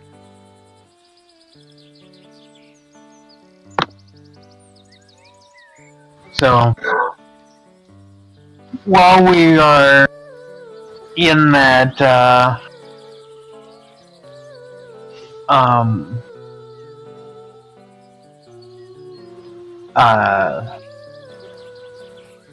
farmhouse, whatever, for that night, Braxton is going to, at some point, go and speak to Copperheart. Like, she stays awake late and drinks heavy. Oh, hello, handsome boy. Wanted to thank you for accompanying us. Oh, it's my pleasure. I love the company of people. I find people fascinating, and I love it when individuals take the world into their own hands and reshape it into the form that they would like it to be. Of course, most people who do this do a terrible job. But sometimes someone shines through like a flower among the weeds. And that's what we call a hero. I raise my glass to the heroes of Faerun. She drinks up, finishes her wine, and pours another. He takes a drink himself. I wanted to give you something as thanks. It may not be much, but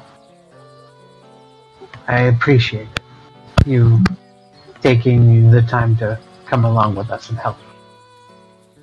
And he'll give her one of the bottles of myrrh. I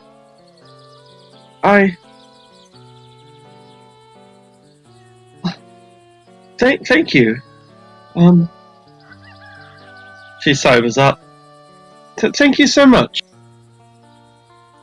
Dabs a little bit underneath each ear. And breathes deeply. It reminds me of the desert, of the Bedine. A noble people. They worship Saloon, you know, the moon above us. She's been with us since the start, and she'll be with us until the end. However soon that might come. And he just kind of leans down and just watches her a little bit as he continues to drink. Tell me about them. And he's just going to sit there and listen to her tell stories for a while. Until he literally can't stay awake anymore. Tells you about the Bedine who came from a faraway land and the arrival into Anarok. And she tells you of Anarok itself, how it was created by the war between Netheril and the Faerun. And tells you about the Faerun, a bunch of creatures so old and so terrible that they brought down not just the Netherese Empire, but they brought down the Saruk no less than 30,000 years ago. And you go to sleep, you finally fall asleep, entranced by vivid fantasies intertwined with horrors, tales of horror of empires beneath the sand, where mutants take creatures and forge their flesh with hammer and tong into new creations, more hideous than any sane person could ever imagine.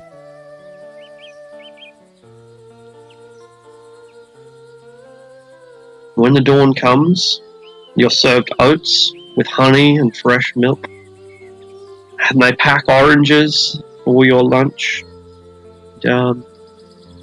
And the children are painting pictures of the flag of Gloriana.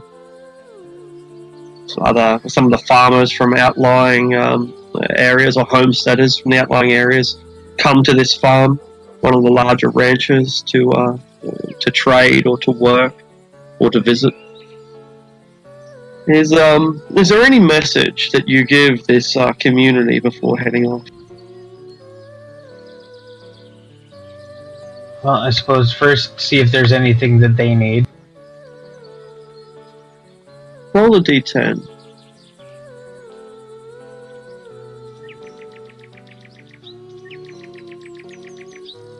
It's really protection more than anything else.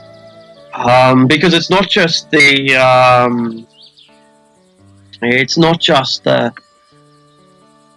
the Halgar the Grim that is threatening them.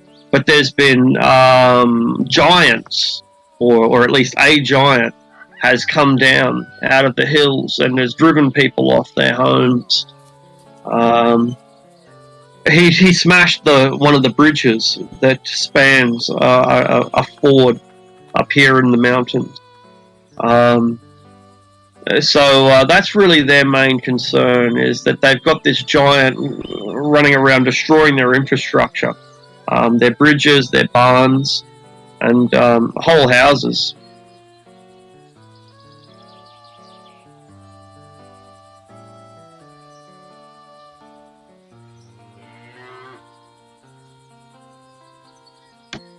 Liz, do you think we could take care of that?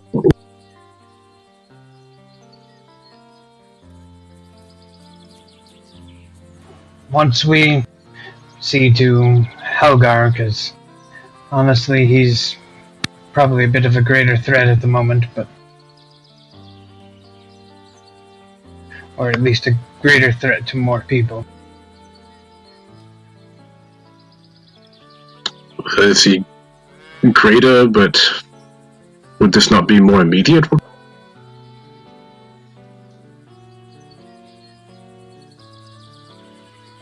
Do you know where he is? It is? It goes to and fro, northeast of here. He does not think that it has that he has a lair that he knows of. It just kind of sleeps where it will, and there is nothing to bother it.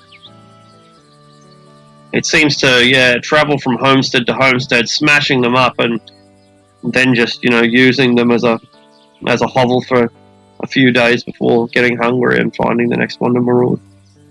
Suppose we can keep an eye out for it on our way as we continue along. Yeah, that's probably a good idea. What? Can you speak to Giant?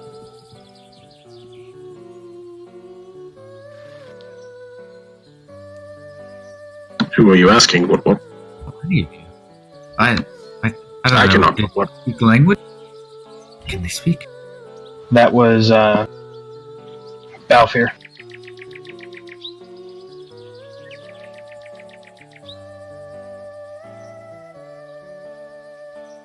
All I know is I cannot. What?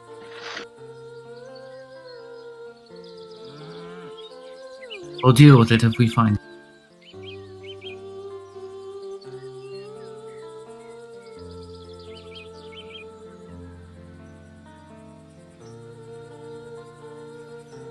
Alright, so you're gonna join in, Lumber, or you're just gonna hang in the back? I just don't think it's fair to just come in for an hour and interrupt, so I was just going to listen in while everybody else played, so that I don't get too far behind. But I work pretty early tomorrow, and I just got out of TMing. Well, your character is in the party as they make their way east anyway. Oh, is he? Okay. Yeah, I thought he like had been left behind. No, if you do, you'll be left behind you could be left behind for multiple weeks, so you're part of the group. Oh, okay. Sorry about that. Yeah, I would have been here on time, except, I've got my own pay-to-play games, and we had a rescheduled one for this Friday. So Friday is not my normal game time. It's just because of this week, and so obviously my commitment as a DM is higher than my commitment as a player. So. Cool. All right. Chill, dude. So all right. Ubo, it was we've left these villages behind, and we're traveling through country that is raising. It's getting higher as it travels as we get towards the east, but the climate remains mild. It doesn't get any colder, even though the elevation is a bit higher. You've occasionally you come across small villages, little homesteads and the like. But Ubo, you smell char on the wind. You can you get the scent of already burnt wood, like charcoal, and and meat that's been cooked for too long. Yeah, this scent just gets caught on the wind as it blows from the east. What is that smell? Rather unpleasant.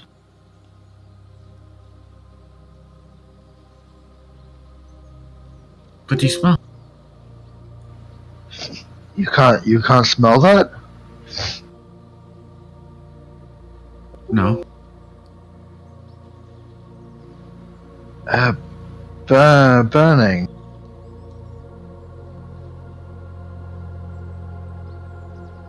How far away?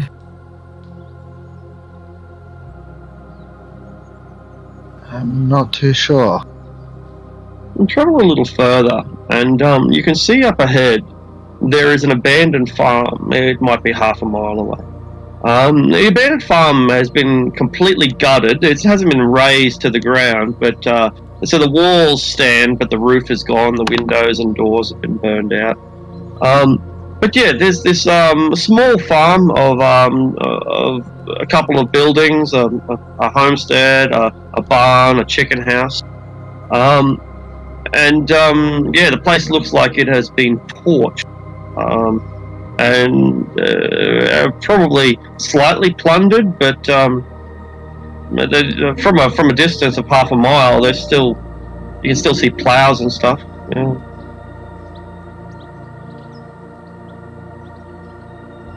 We probably need to investigate that. But what?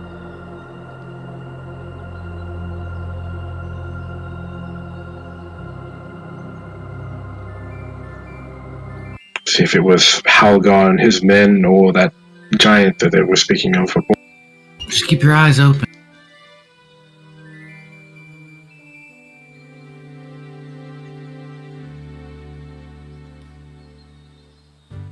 Okay. So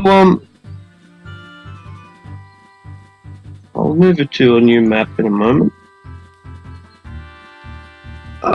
So this small farmstead, it's been thoroughly burnt out. It looks like it's been abandoned for quite a while though. What are you doing about it? Try and see what caused it. Okay, how do you go about that? Sifting through the rubble, see if there's any, like, maybe if it was just like a tipped over lantern that caught fire in the barn, or if there's like an oily rag or something, or maybe a torch that was thrown onto the thatch roof with oil or something. Cool, make an investigation roll.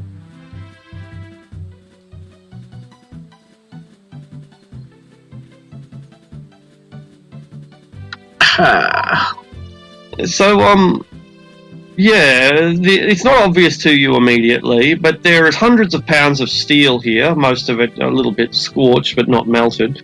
Plows and cages and fence wire, but no clues that you've discovered.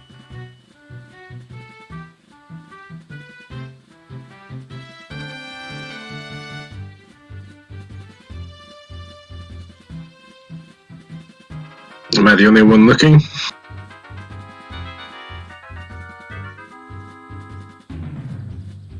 Trying to see. I think Braxton is gonna kind of go around the outside, see if he can find any traps. Yeah. Make an investigation. Same thing? Okay. Yeah.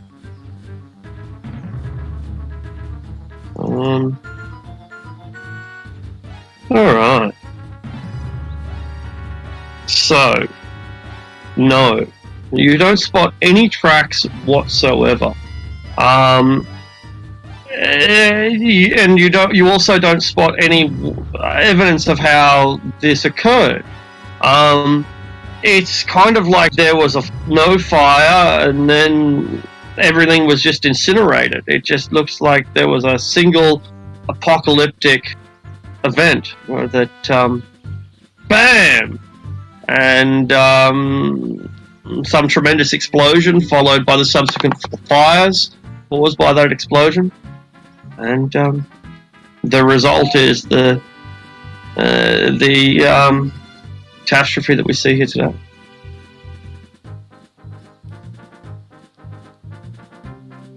Can I see if there are any, like, magical traces? I don't know how that would work. Maybe an Arcana check, perhaps? Yeah. I want to help him. Cool. Yeah, Well, can I help you? Or, well, no, it was my idea, so. I'll help you. Do you have to roll for that to help someone? Yeah, no, I don't think so. It's just a help No. action. Yeah, that's right. Just gives assistance, yeah.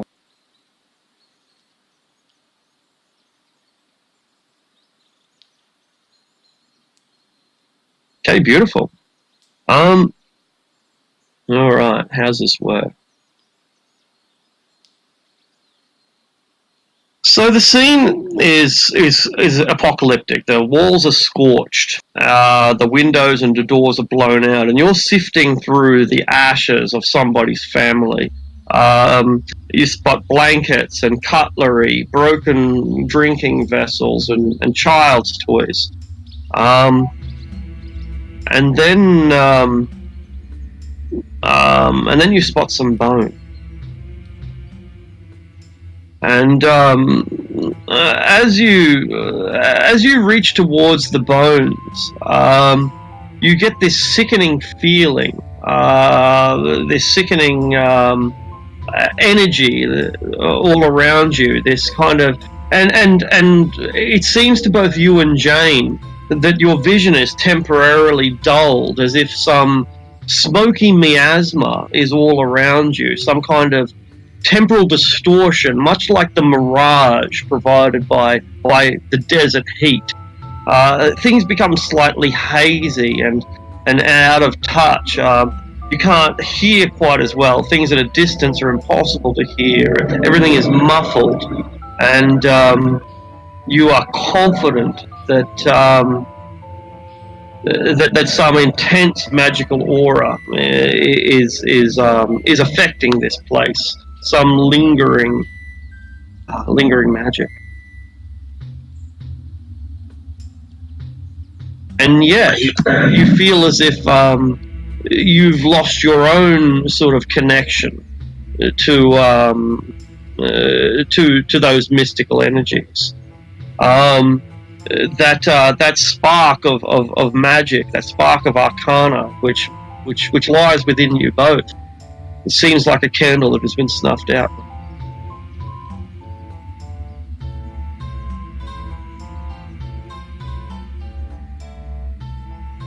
She kind of holds her chest for a moment and looks around. Do you feel that? I do. What? What happened I here? don't like this place. What?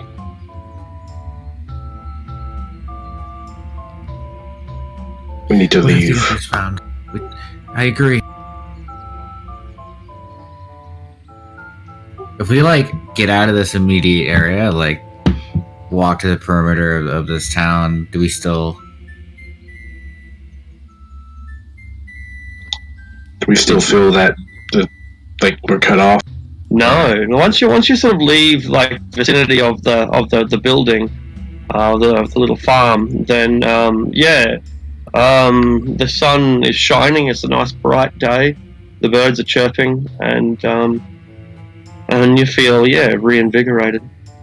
So seeing them have that kind of weird adverse reaction and whatnot, Braxton is gonna pull out the glasses again, cast see invisibility. Alright, you are being watched. You are being watched by someone who looks like a wizard, I guess. They have dark robes that cover all of their body, and they hold within their hands a strange staff that is crooked at the top but straight throughout most of the shaft. The entire figure is insubstantial, as if they were made of shadow.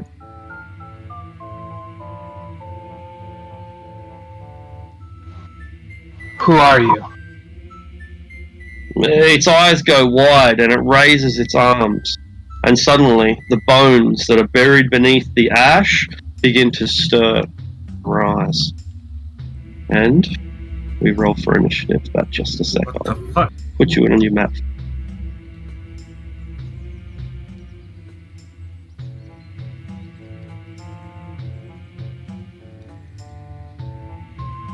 Well, this should be fun. I'm guessing this is what I see. That's what you see. This That's the guy. thing I see. Okay. Oh, looks like a nice guy.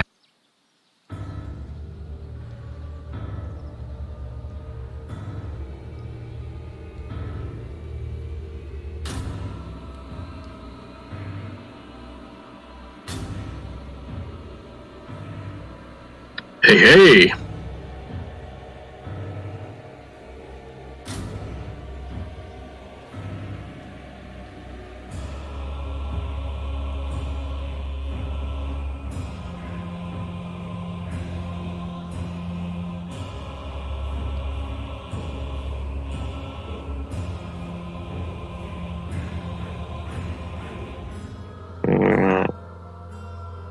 There it is.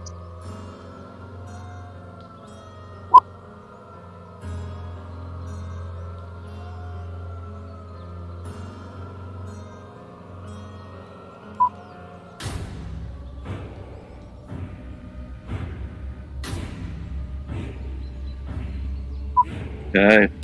The skeletons, as they rise, they reach for carving knives and fire pokers and any other sharp item, shards of glass which might be nearby, large enough with which to draw blood.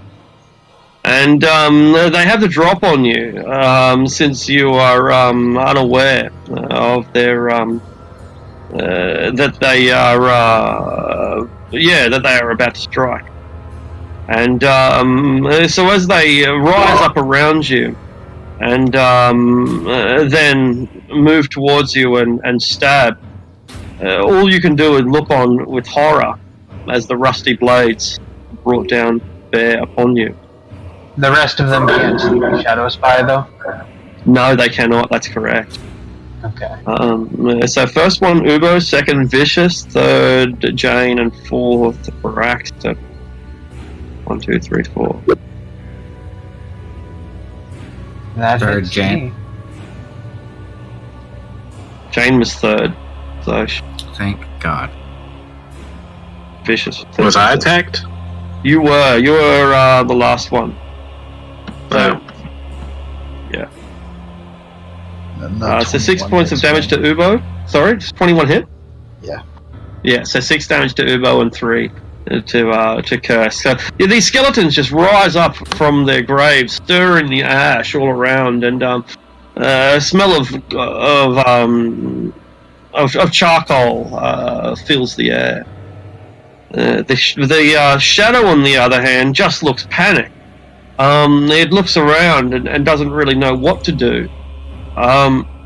It tries to flitter around and disappear and reappear, but wherever it does, it can see that Braxton's eyes are following it. So it just, but it seems to be trying to keep its distance.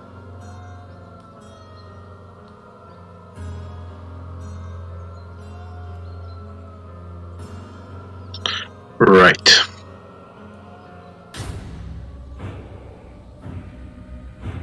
I will equip or ready my glaive, and I will hit the skeleton next to me with a booming blade. Or at least try to. Uh-huh. Fuck. I'm going to use my, well, I'll wait to see if that actually hits. 'Cause it's Unarmored as they are, you are able to shatter some of the bones of this skeleton with your blow, but the undead monstrosity fights on. okay, and after that, I will step up to assist with Braxton's skeleton, but I will take the attack of opportunity. Excellent. It stabs you in the back. It misses.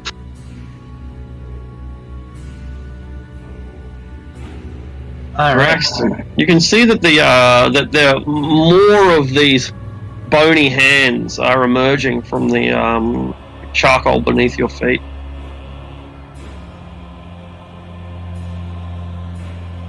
All right. So I am going to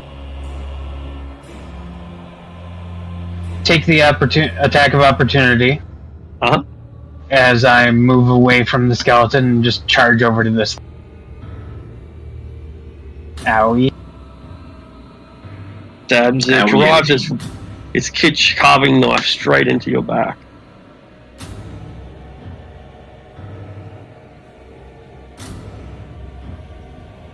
That fucking hurts. Sure does. But I pull out my new wonderful self-made longsword, and I'm just gonna swing with two hands at this bastard. The creature is terrified and is forced to retaliate. Ooh, Ouch. ooh, nasty. You almost vaporize it with as you carve it in two, and the One two, yeah. That second roll should have been another D20. Whoa. Wait, whoa, what? Because Oh. it's Because it's the superior. Yeah, you made the... Yeah. So it's 16 damage total. And yeah, the creature just turns to wispy smoke. The grasping hands that are reaching towards the sky begin to quiver and crumble. Jane.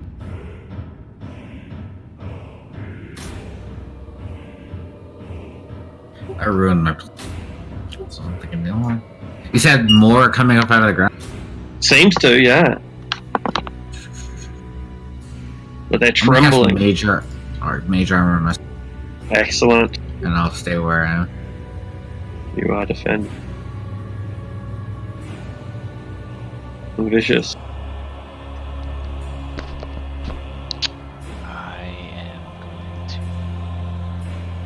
step back over here and aim at the one next to Kursk and say, "Do you feel lucky, punk?"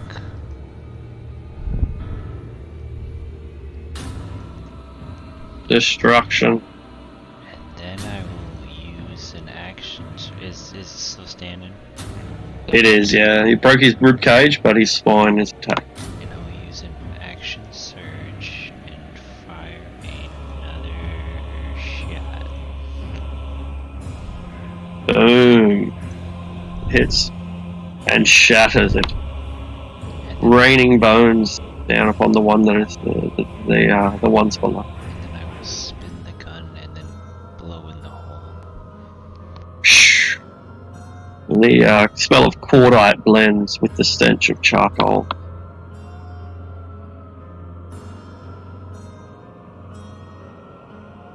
Brave Ubo. Ubo will kind of give a bit of a shout with this skeleton attack. Oh! And bonus action rage and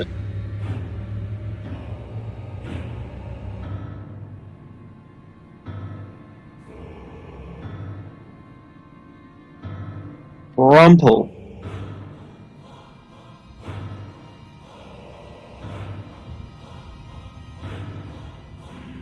Tamil.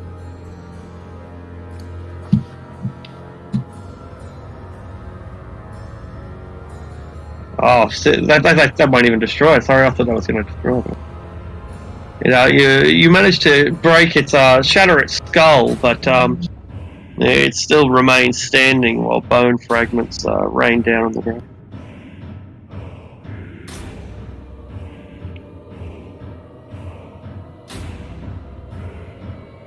Alright, Tamil, what are you doing? Tamil's gonna just flank around and use his spear against the skeleton. Alright, where do you drive your spear into? Trying to just center mass, I guess. You strike deep, straight into the solar plexus, and you hit it where it's vulnerable. So that's sorry, not two-handed, it's the one-handed because I've got my shield out, so D8 damage. Okie dokie. You shatter some of its bones, but the entity remains intact. And at that point, more of the skeletons begin to rise from the grave.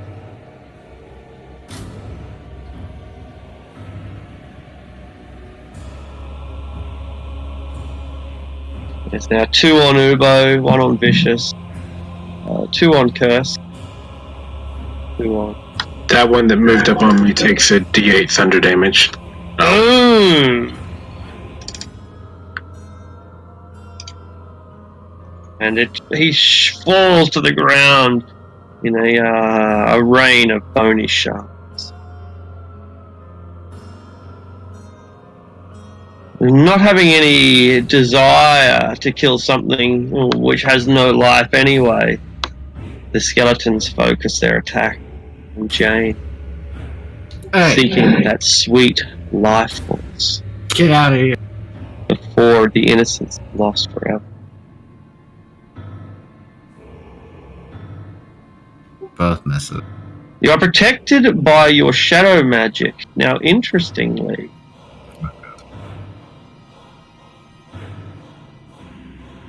your shadow magic seems stronger.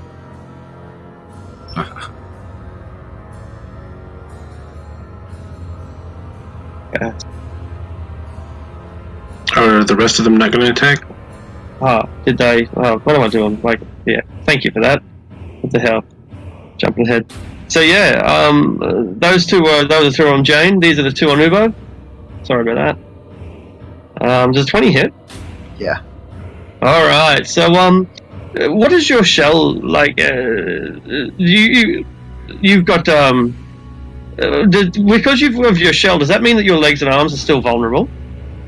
Yeah. And if I'm standing up, probably my stomach and stuff a bit as well. Excellent. It stabs you up underneath the armpit, cutting into your reptilian flesh. But it's a glancing blow that you barely feel. So would that be 1 or 2 damage? 1. Round down, that's right, round down. You got it. Vicious and on Kursk. And they might as well have just done nothing for all the effect they had.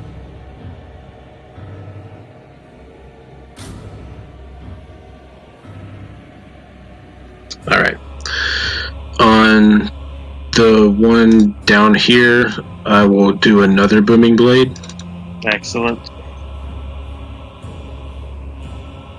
Rush. And then... Okay, so that goblin's within 5 feet of me? Yep. Okay. Okay. Yeah, it's a difficult token to understand. Oh, did that kill that one? It did. Oh, okay. Then I will move here.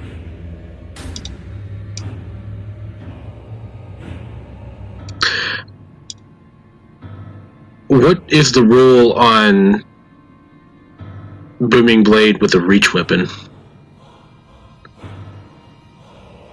I think it's still 5 feet. Booming Blade, the spell has a reach of A range of 5 feet, that's what I was wondering. That's right, yeah. Yep. So you need Spell Sniper to extend the reach of the spell. Oh, that's a good idea. Uh-huh. There's a whole build around doing whips. Okay.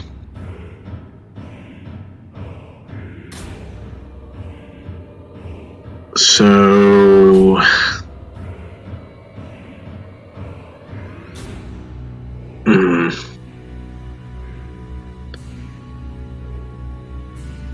Yeah, I'll burn my action surge.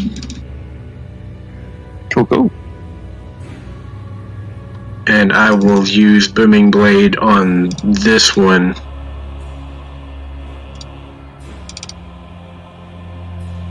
And I will use my inspiration. Roger. Yeah, there we go. Crunch. And that one is also And then brought down, shattered. Oh. These poor peasant skeletons. Well, then I will use my movement to come down here and help Jane. Right.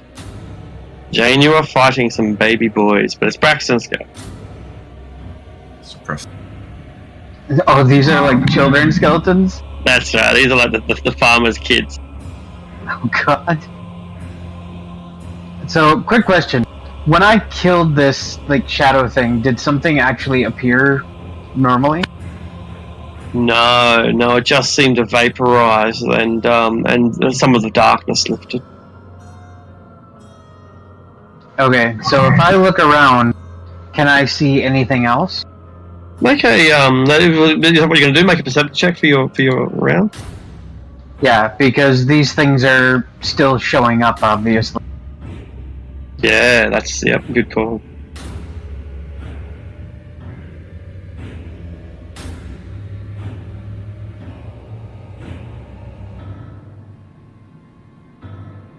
Alright.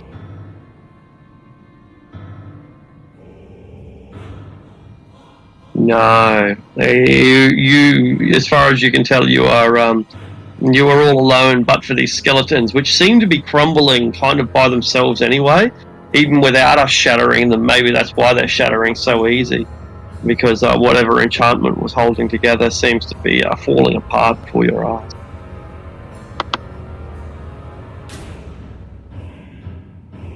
Alright. Jane. Well then, yeah, he'll just step up here and get ready to like keep helping to smash things. Excellent. Alright. Well, doesn't seem as bad as I thought it was. We're gonna go ahead and we're gonna firebolt this one. The one to the right. Yeah, no worries. You knock one of its clavicles off. Damn it. Glancing blow. That's it. Don't you have... Is this just regular ranged attacks, or does it count for spell attacks too, where you have disadvantage against range? It doesn't matter, it's still an 18. But yes. Yeah, Spell that attacks was... as well. That's what, okay.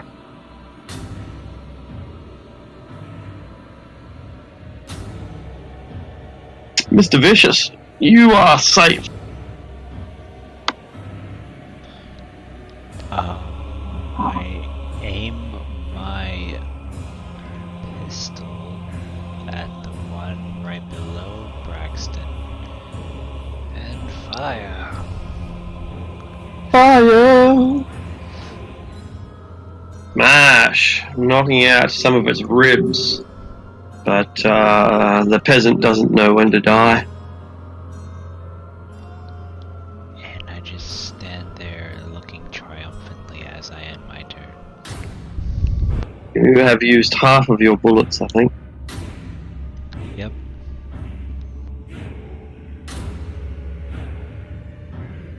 That means if you roll a 2 or a 1, you your thing misfires and jams. It means we're best friends and we're never ever not gonna be friends. That's what misfire 2 means. Ubo, now that you know that your friendship is eternal, what is your strategy? Ubo will reckless attack the one just above him. Reckless like your love for Vicious.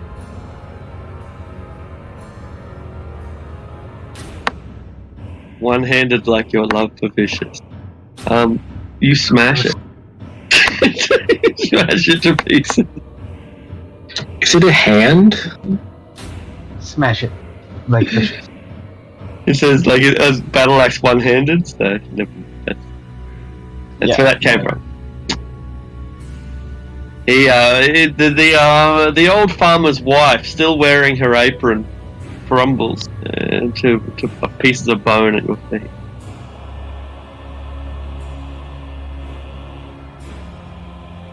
Tamil, there are two children beside you. One is dressed in a floral dress, and the other one has overalls on and little boots.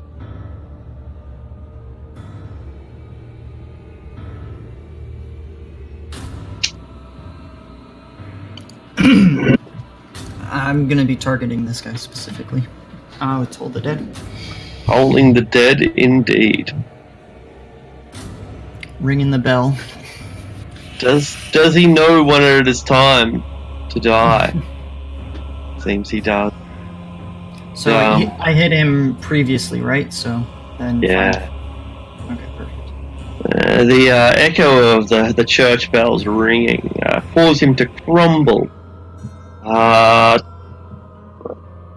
forming a small pile of bone, feet, bones of a child.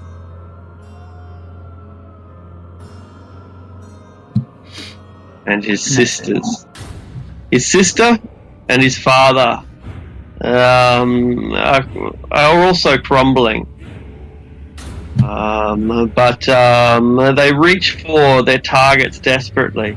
One reaching for Ubo and one reaching for Jane, as if trying to plead for their lives. Give me your life force that I may survive. Ubo and Jane. Hits. They are desperate now.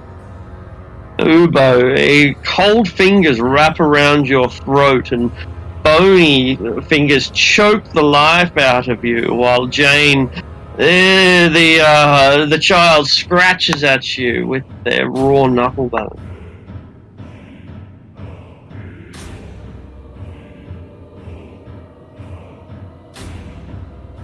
Alright. In retaliation for that attack against the lady, he will Booming Blade with his glaive again. See if this works. That should work. Mash, but it remains standing. And then he will take a step back this direction, taking the attack of opportunity. Yeah, it'll make it.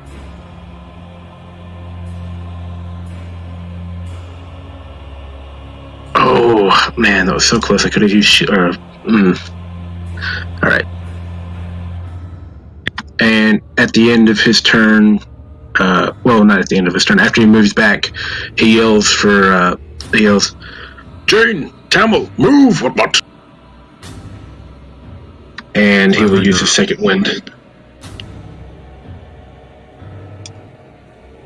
I earned it back. You dislodge the rusty blade shard that was left in your flesh. Mr. Woad. Braxton is going to again come down two-handed on this one that's clawing at Ubo. Oh wait, that should be 5. Crunch. Fix that. And the father and his wife are joined in their eternal rest. And he'll step over here. Action surge. And swing again. And the family will now be together for eternity.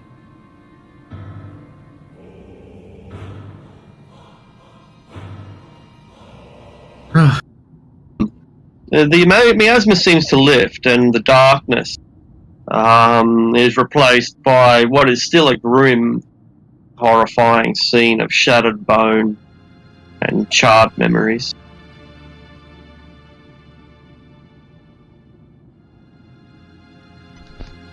That was unpleasant. What?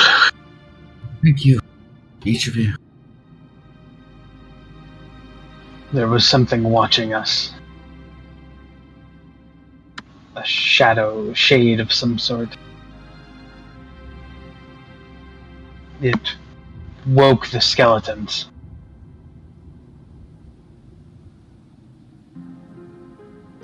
Kursk, now that you've had sorry, just to interrupt, but Kursk, just now that you've had a bit of time to analyse the scene, or you were analysing the scene while while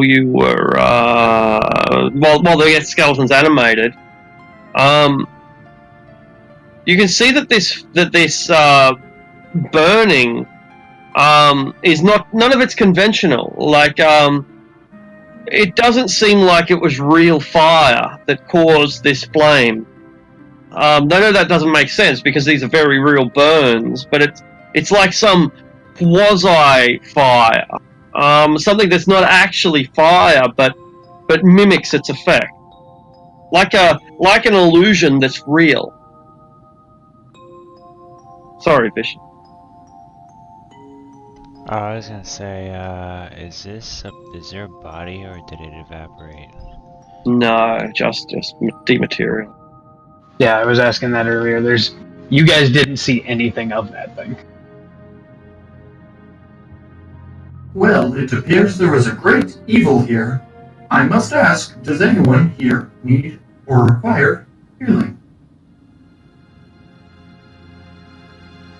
I do. I am still new. Please clarify by raising your hand which one of you must require healing. Jane slowly raises her hand. Excellent. Please hold still.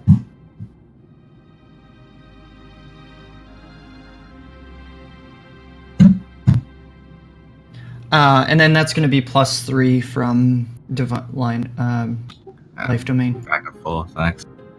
So, I saw this thing originally in here, correct? Yeah, that's right. It was it seemed to be hiding, but you spotted it.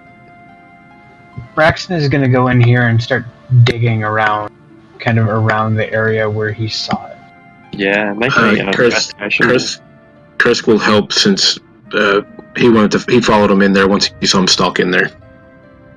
Yeah. And I still have the sea invisibility up for an hour, so I don't know Cool. if that'll affect anything, but I'll take a couple hits of opium.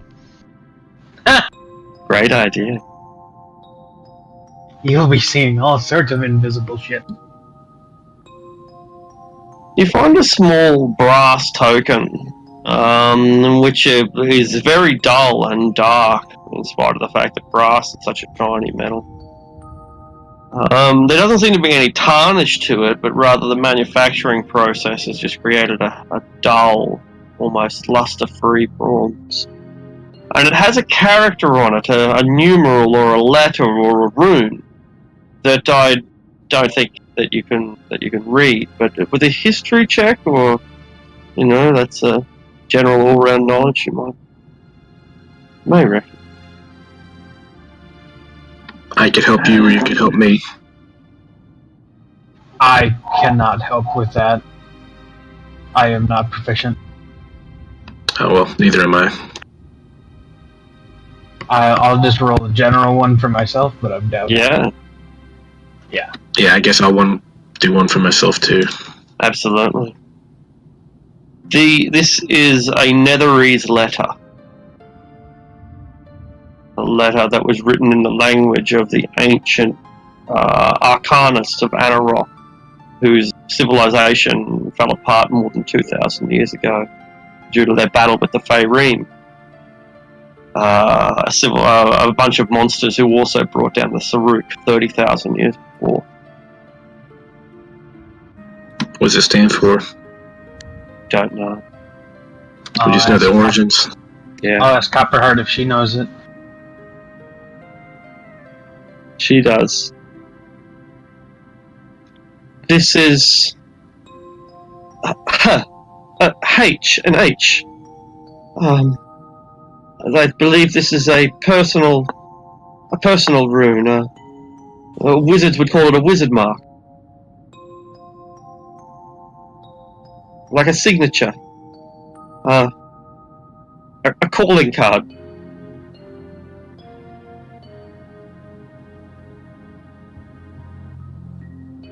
Maybe we should take it back. Karen? This is probably maybe- a good idea. What not? May be able to tell us more about it.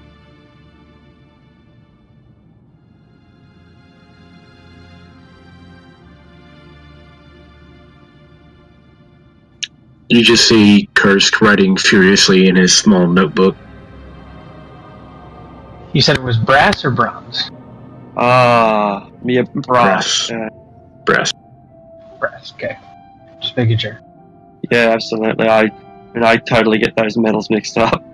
No, it's perfectly fine. I just wanted to make sure from my notes.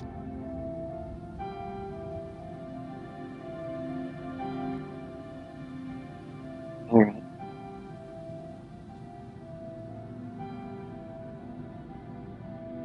Oh shit, I just realized I still have a pound of tea. I have a shit ton of tea. Yeah.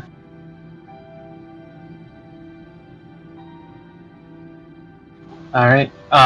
Anything else we find digging around? Find some burnt amber. They're quite damaged from the fire, but they'll still be valuable to someone. There are 1d6 of them, with 2d20 gold piece each.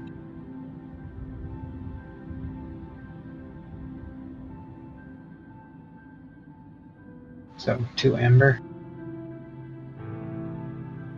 They were probably quite valuable once, but being caught in the fire, or shadow fire. Did you say That's each of down. them? Did you say Yeah. each of those was 2d20? That's correct, each is worth 2d20. I'll roll for one of them.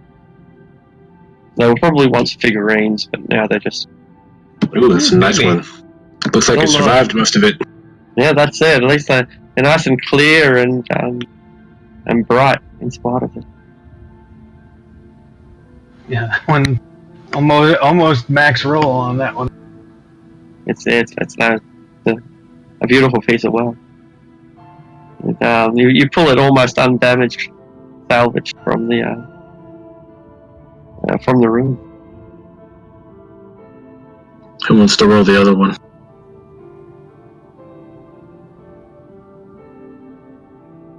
I'm not responsible for this.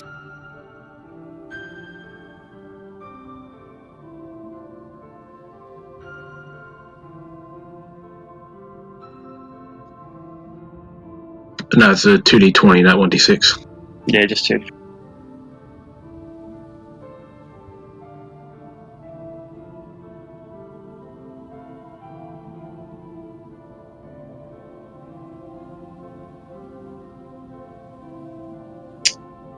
So yeah, it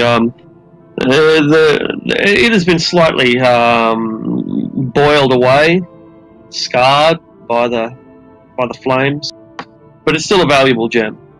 So worth 16 gold pieces. As you leave this house behind, perhaps with some thoughts or prayers, or perhaps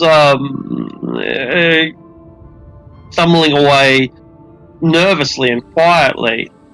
As you prepare to leave, you can see that there is a column of smoke rising less than a mile distant, almost due north of here, closer to the mountains than the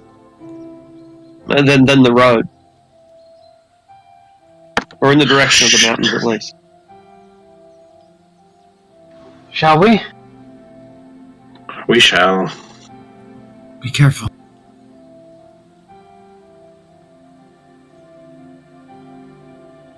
And What are you let us saying? go! No, I'm not staying. Just He, be careful. Stay together. heroes of Gloriana, onward! Onward indeed. Did you just say that? Yes, I said that. So, the fires lead you in the direction. You're able to, you know exactly where you intend to go. And the screaming as you get closer only confirms that. It sounds like women or children, and there's some thunderous boom in its wake, and almost, I was going to say perverted laughter, but maybe that's not quite the right word, but some deep guttural booming voice accompanied by heavy footsteps that seek to reverberate. But yeah, the women and the children screaming are as they presumably seek to get away. Awesome. What do you do? Charge in like big goddamn heroes. Force the purple dragon. Hold on. I Wait, hold on. I got all my guns loaded.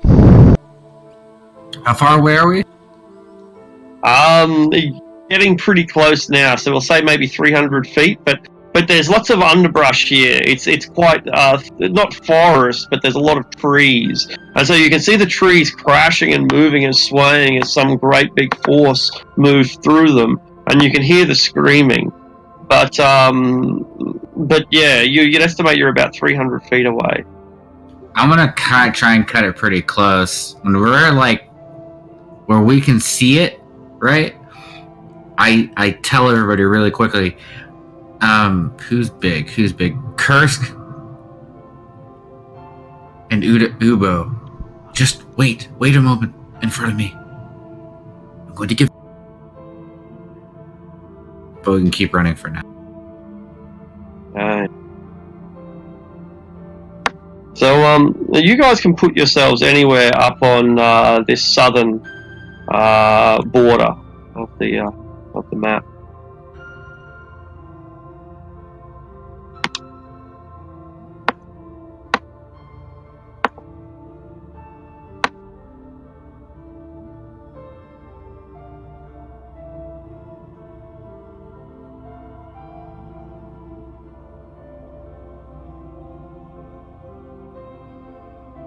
That thing is fucking huge. What? Yeah, literal huge. Girls tell me the opposite. Yeah, so Braxton is riding in. Whatever you're going to do, my lady, do it now. Get off your horse.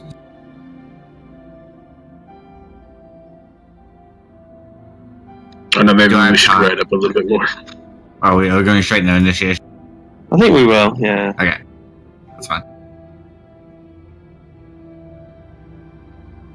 Okay, I'm not rolling shit for initiative so far, so. Yeah.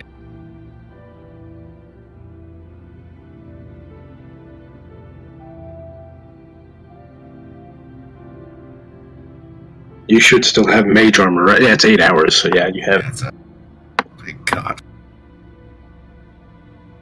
I have a feeling I I still have a list there, so.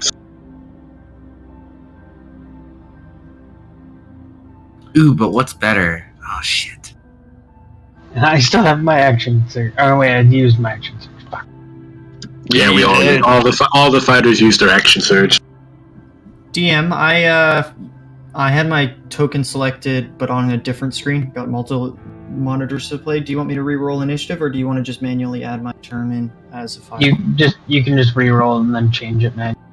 Yeah, Okay. that's it. Yeah, just re-roll and then manually. I thought that was a GM only privilege. Alright, that's my bad. Not Yep. used to player settings. No worries.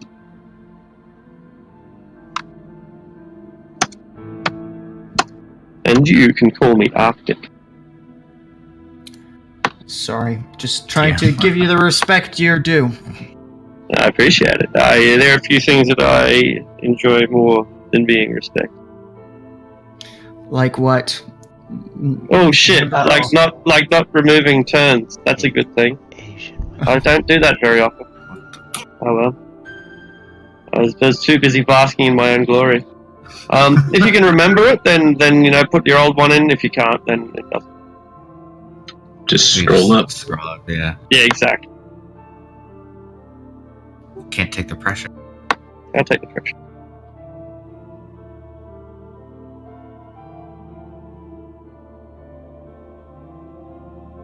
Alright. That's better. It's not letting me change mine to 20.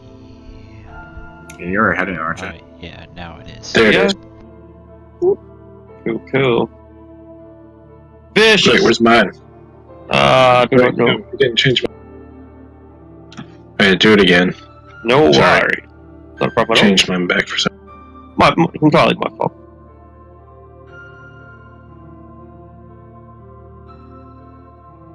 Vicious. We followed the smoke, and the smoke column is still up ahead. We're not actually running towards the smoke now. The smoke is...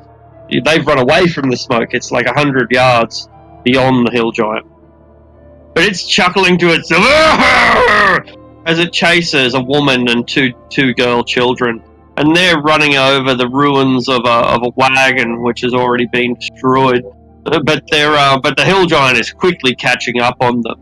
And it looks like it will intercept the children before the mother, who is running faster than her kids.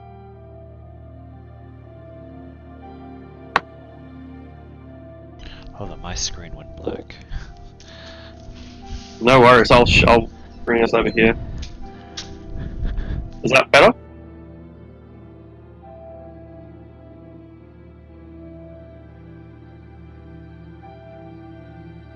I'm going to...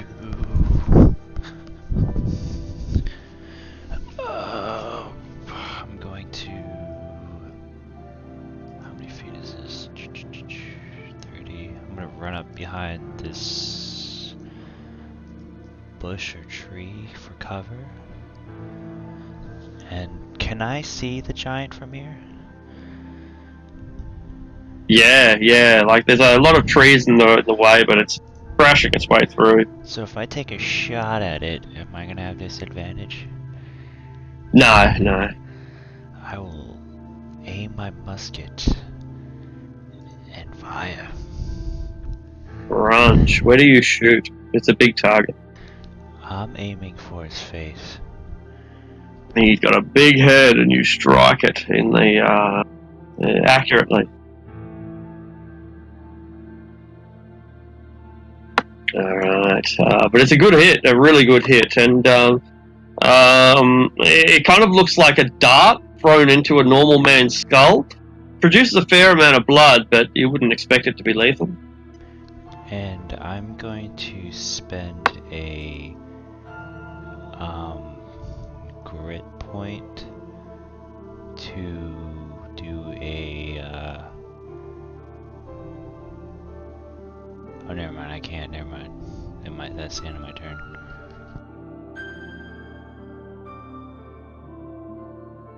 Miss Jane. She's going to look at... I'm probably going to get this wrong, but it's alright if I can't do this. So, we get he's good, he's good. She's going to channel her shadow magic. Shadow magic! And cast Enlarge Person, but I'm going to use Twin Spell.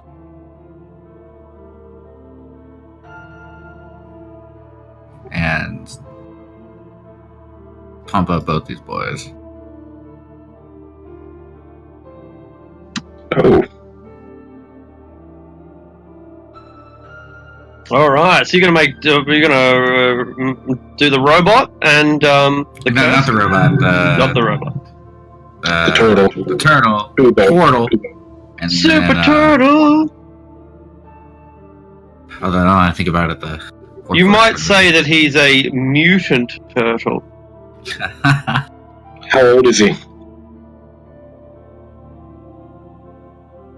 Middle-aged barbarian, mutant turtles. Middle-aged barbarian, mutant turtles. Go while you can. And I'm gonna start running too. I gotta add a D4. That is my turn. Alright. The hill giant marauder stops and like looks at the blood, and he's really kind of confused, but he gets very angry as well, and begins running straight towards the party. But as he does, he looks up and he sees how many of you there are, and he seems to get like afraid. And instead, he just picks up some debris, tree branches and boulders and bits of broken wagon. He reaches for the child, but the child dodges out of the way. And he hurls his rock at let's see. No, don't do it. I was gonna say Jane is the one out in the open. She is, isn't she? So, Alright. So, I'll roll a number. Don't do it. Give Don't, myself please an don't do it. Don't do it, elaborate Anakin. formula. Ooh, Kursk is the target here.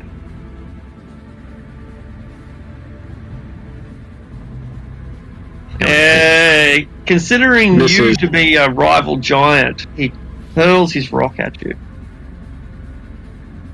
But it crashes into the tree and uproots one of the trees that you are standing beside. But as the leaves and rock rain down upon you, you feel no pain. Go away! The giant says in the giant tongue, which I don't think any of you understand. Nope. But I will charge forth. Oh, Tamil does. But I will charge forth. It doesn't affect my speed, though, right? No. It doesn't. Okay, I didn't think so. Somehow your Yeah, I'll legs move up. not move. Maybe it slows you down, like for dramatic effect. I don't know. I'll move up here, and over the heads of the fleeing women and children, I will hurl I will do a pirouette and loose a firebolt from the end of my glaive. Beautiful. But the giant doesn't think so. Oh! Yeah, it does. Wait. Okay, no. Okay, the half-orc thing is only on weapon attacks, right? Yeah, melee weapon attack.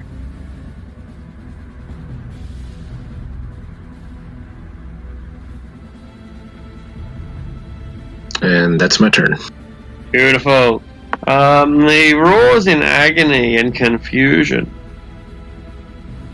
Why don't you just leave him alone and let him maraud? God. Okay. Alright.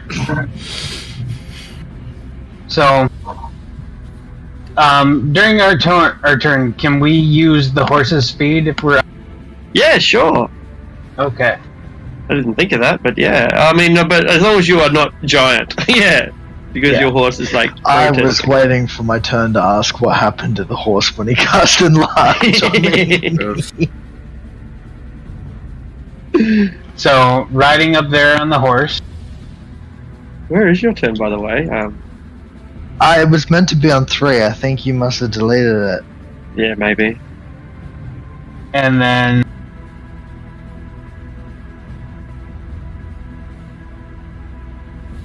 going to hold my action to grab probably the girls and pull them up. Excellent. Excellent. So when they he's just come gonna- within... Yeah. Yeah, he's just gonna ride up, like, jump over this cart, then sort of turn the horse around, and yeah, when the girls come within range, he's just gonna lean down, grab them, throw them up onto the horse, and then get ready to book it. Make an animal handling check as you leap over the cart. Oh, Christ. All right, your horse is unwilling to like make the leap, and it sort of just stops there. Make a acrobatics check to avoid being hurled off. Unfortunately, you have been thrown from your horse in a forward motion. Yep. Can I do something then if I feel the horse resist?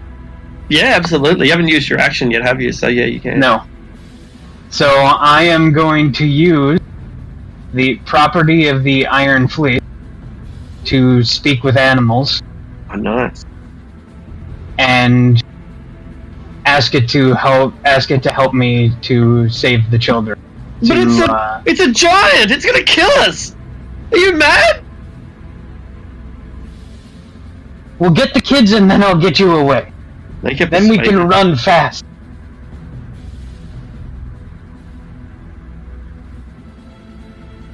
Sorry, what was that? Make a persuasion roll. Alright. This is gonna be even worse. Motherfucker. I hate kids! A human child pulled my tail once, I never forgot it!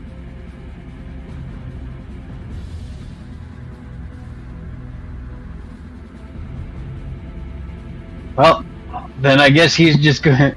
Then I guess he's probably just going. Is the horse just refusing then? Yeah, the horse is staying on the other side. Doesn't want to go anywhere near the giant. And happy to rescue the kids, if only there wasn't a giant in the way. Yep.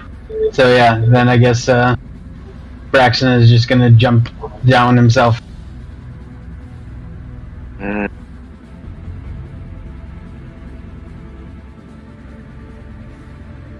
Fucking lazy ass horse. Not a war horse, damn it! I'm like a farm horse! Tamil. Okay. Also, as a free action, pulling out my shield. That's all I can do. Alright, so you run forward, there's a horse beside you, it's quivering. Oh, wait, am I also mounted? I figured I would not be, but... Let's say yes, for completeness sake. Whereas everyone basically had a mount, so we'll work out where yours came from some other stage.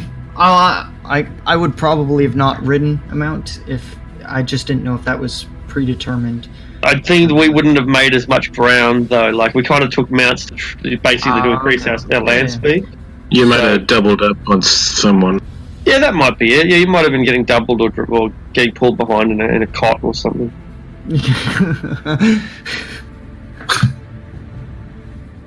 Just strap some wheels to your legs. That's it. Well, you got your own little chariot. I got Heelys. There we go. Just water skiing behind Kursk. That's awesome. That's awesome. It's been very energy efficient for you, at least. Ubo will just dash up to here. The woman screams for help and panics the horse. Kids also run towards as much safety as they can.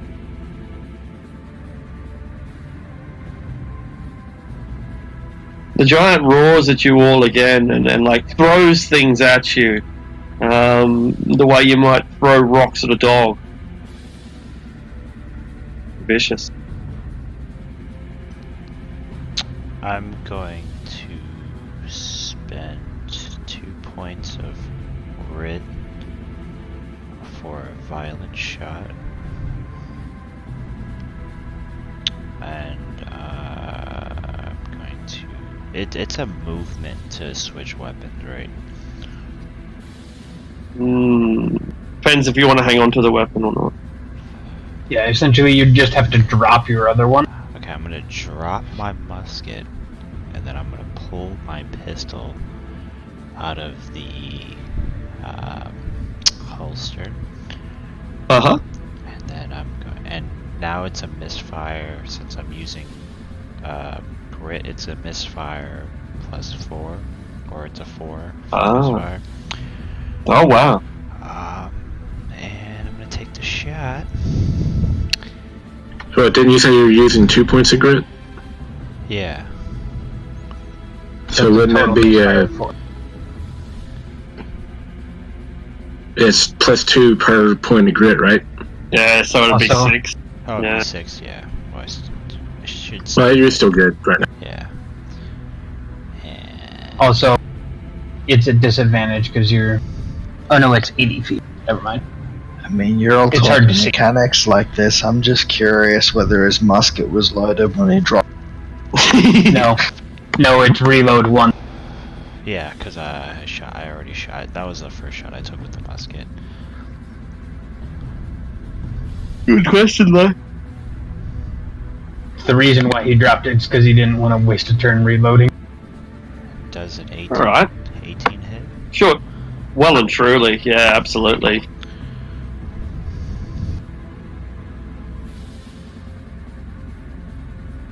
And that's the end of my turn.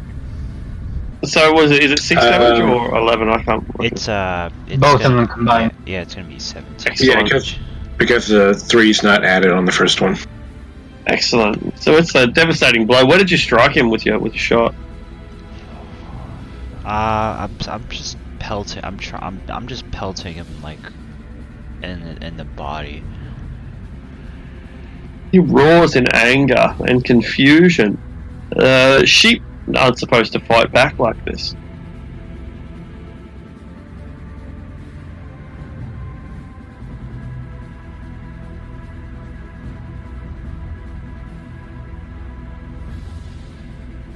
Miss Jane. Alright.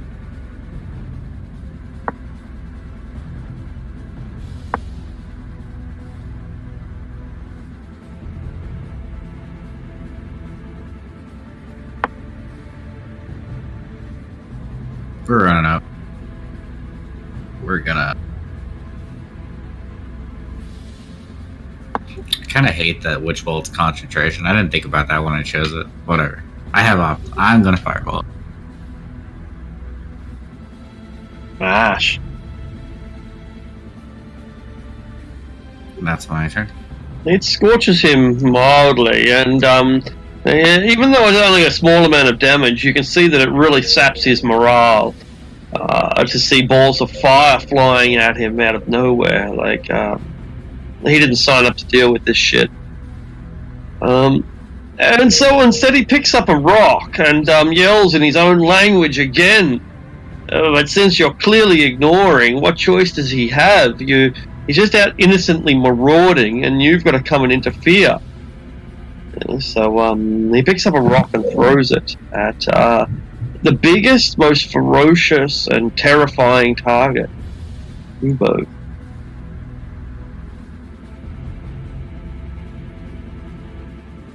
Ooh.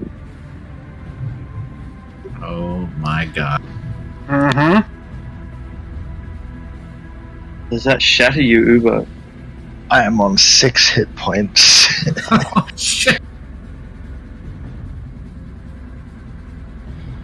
Massive stone the size of you piles into you, and the giant looks like it's getting ready to run away, but it holds its ground for now. Got like the back, it's on the back foot as it prepares to sprint, but maybe he's defeated you now, and you'll let him hunt children, maybe.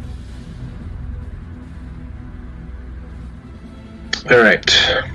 Kursk is going to use his action to dash so that he can get 60 feet.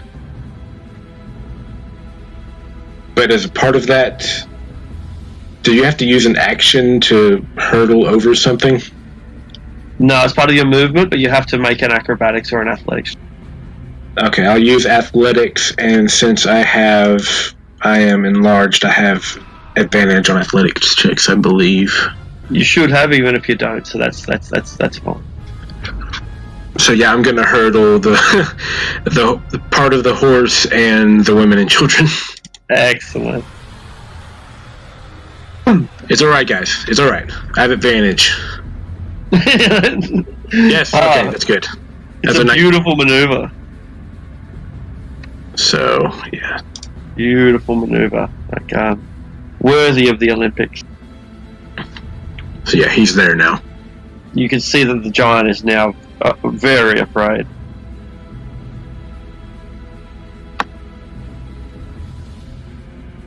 Alright. And that's my turn. Braxton Woad. Yeah. Braxton is gonna go down here, get the woman and the two girls with them onto the horse, Alright. and tell the horse to go to Copperheart. Yes! I can do that! The horse insists it would be heroic and, like, totally gonna do that. Like, yeah. And we never saw them again. The horse is proud. Proud to be Cormyrean. And then Braxton is gonna go up here and take cover behind the this Yeah. crumpled wagon to get as much cover as possible from the giant. Excellent. Get his longbow out in his other hand. Beautiful. So, after almost getting stepped on by Ubo, Timol is gonna look at him and not even be like even a little bit alarmed and say, It appears that you have been injured. I would suggest using your natural defenses to defend yourself in the next situation. and then he's gonna cast. What do we got here? We'll do Cure Wounds at level 2. So I gotta add. What is it when you add? An additional 1d8. Okay, and then plus 3, so that's 19 points of healing. Or, sorry, 20 points of healing. 20 total. Alright. He rubs salt into your wound. And that's it. I won't be moving forward.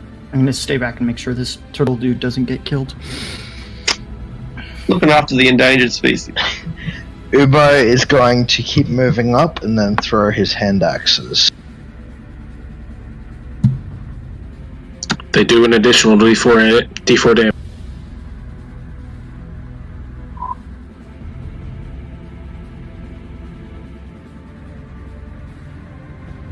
I'm assuming a 20 hits. A 20 will be a devastating blow. 7 points of damage.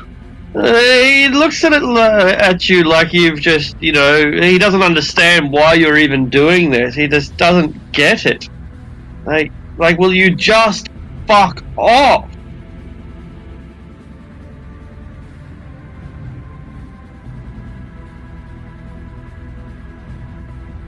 Can't a giant maraud in peace? It's too late for that anyway. Look, they're getting away. Look what you've done. They're getting away. Great. Now, this is all your fault. Vicious, you've distressed this hill giant. It's just, it's incredulous. It can't believe that people would do this. Does it? Is it an action to pick up my weapon? Yes. Okay. I guess I'll just. But I'll let you make an acrobatics check if you want to kick it up into your hand. I'll just leave it on the ground. And I was hoping that you'd critical fumble, but anyway. I'm gonna run up to this tree stump.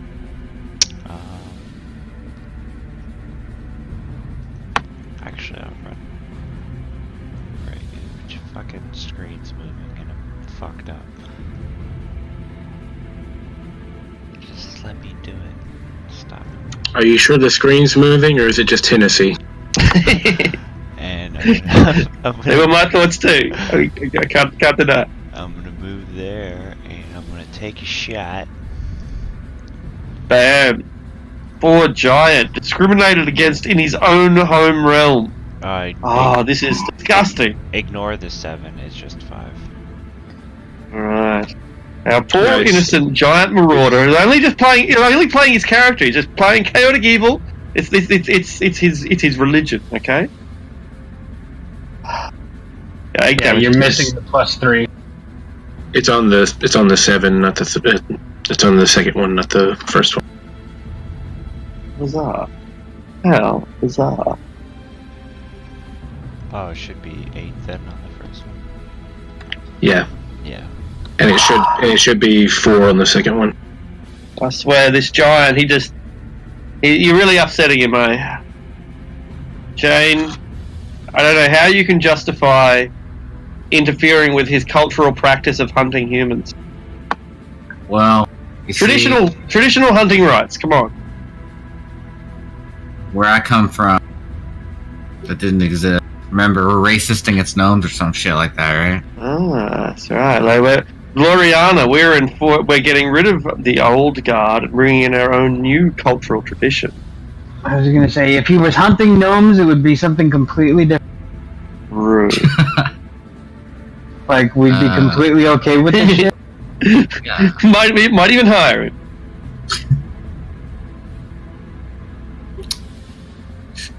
Alright, boys gotta stay big. You're gonna do more damage doing that. We're just gonna hit him with another. Well, I'm gonna move first.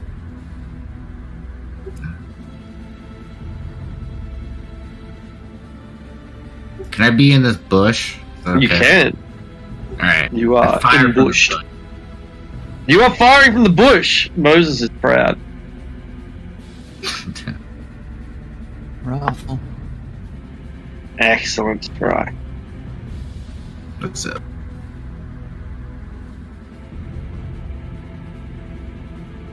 The poor giant, at this point, like, he's really losing his enthusiasm to fight.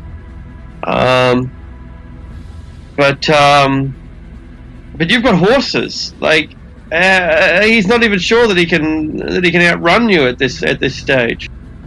He's not sure what he's going to have to do. So, oh well. I guess that means killing. So he's going to kill you. Yeah, you. Oh boy, here I go killing. Here I go killing. With a massive tree trunk as his weapon, he attempts to knock your block off. Yeah, that 24 hits.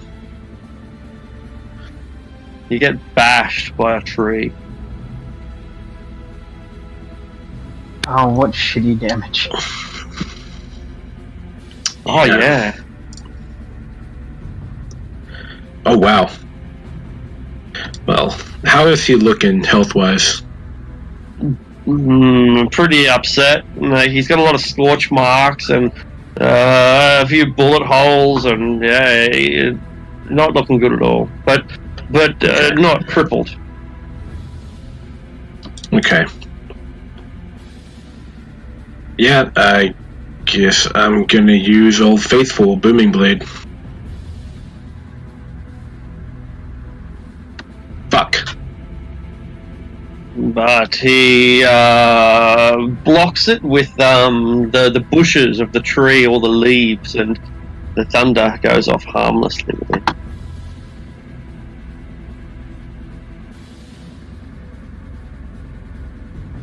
Yep, that's my turn. Braxton, Alright. you're in close vicinity. The giant. Braxton is going to drop his shield so he can actually use his launch. And stand up from cover and take a shot. Woohoo!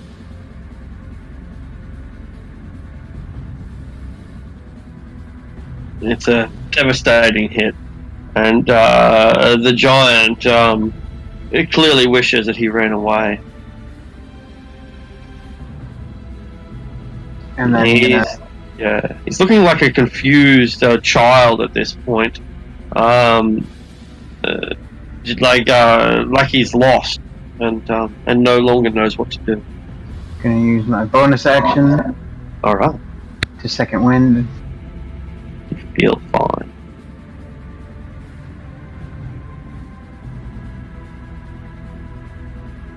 Medic bot.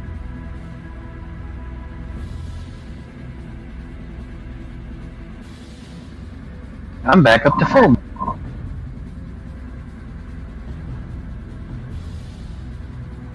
Tamil, well,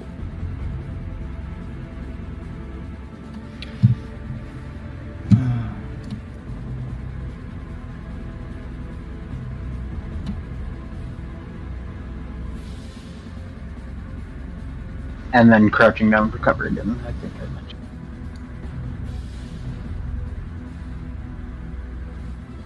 Oh wow, you got fucked on the damage there. I hate when that happens. Am I right? Gosh. the loud bell strikes. And, make it stop! He chants in his own language. But, So it's just that 1 HP. Because he's technically lower. So not a huge bell, just a little summoning bell. Ding. Ding ding. Doing his thing. but it seems to terrorize and aggravate him beyond its effectiveness, and he is so deeply demoralized. Uber So- has entered the fight. Have you ever seen a snapping turtle? Yeah, man, Yes. I love them. They're vicious creatures. Ubo is going to bonus action rage and then just crash into him and snap onto his ankle. Try and bring him prone. Like, when I first saw Ubo's picture, that's exactly what I Yeah. was picturing, Yeah. was fucking vicious little snapper fucks. Every time. Yeah, me too. Fucking hate When the those head things. looks exactly like one. Yeah, And that's no. it. Oh, it's a fucking shitty roll. Actually, It this is is. inspirational. Alright. Oh, you have advantage because you're huge. Yeah. Yeah. And I'm raging as well. Oh, that's right. Okay. Alright. So he has advantage as well. Oh! He starts beating at you and beating at you. Like, you are definitely his, well, not necessarily his greatest threat. You're his greatest nightmare. And So, I'm seeing this as Ubo's like snapped on around his ankle, but he's just being dragged around with the giant's foot everywhere. precisely, that's it. Yeah, you're like a pit bull that's nabbed his 1,000-kilo bullock, but he's just not going to let go. The peasants are safe.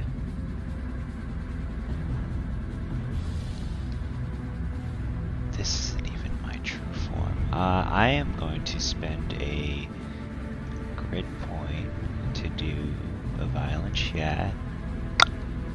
And I'm going to take a shot.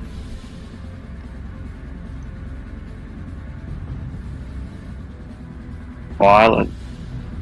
But not violent enough.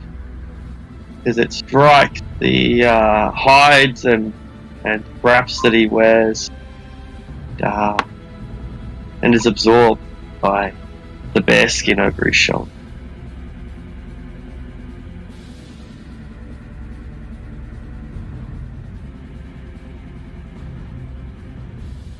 This is Battle of the Titans, Jane. How will you interfere in what is the Cormyrian remake of that excellent game Rampage? I love Rampage, man. I want to do. I fuck. That's my. We're doing it now. This is Great.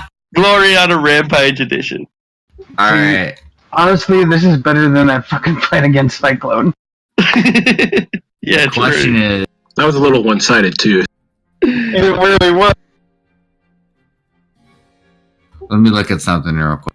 Yeah, no worries. I want to be brave, but I just know it's a bad idea. Does it involve dropping concentration? Potentially, yes. Oh fuck. No, yes. No, but maybe. Okay. Alright. You know what? It can't be... I'm gonna... yeah. Yeah, I'm gonna do it. I'm gonna run up to the bush Cool. and cast Burning Hand. Beautiful. The lumbering giant is not very light on his feet. He is scorched and agonized, and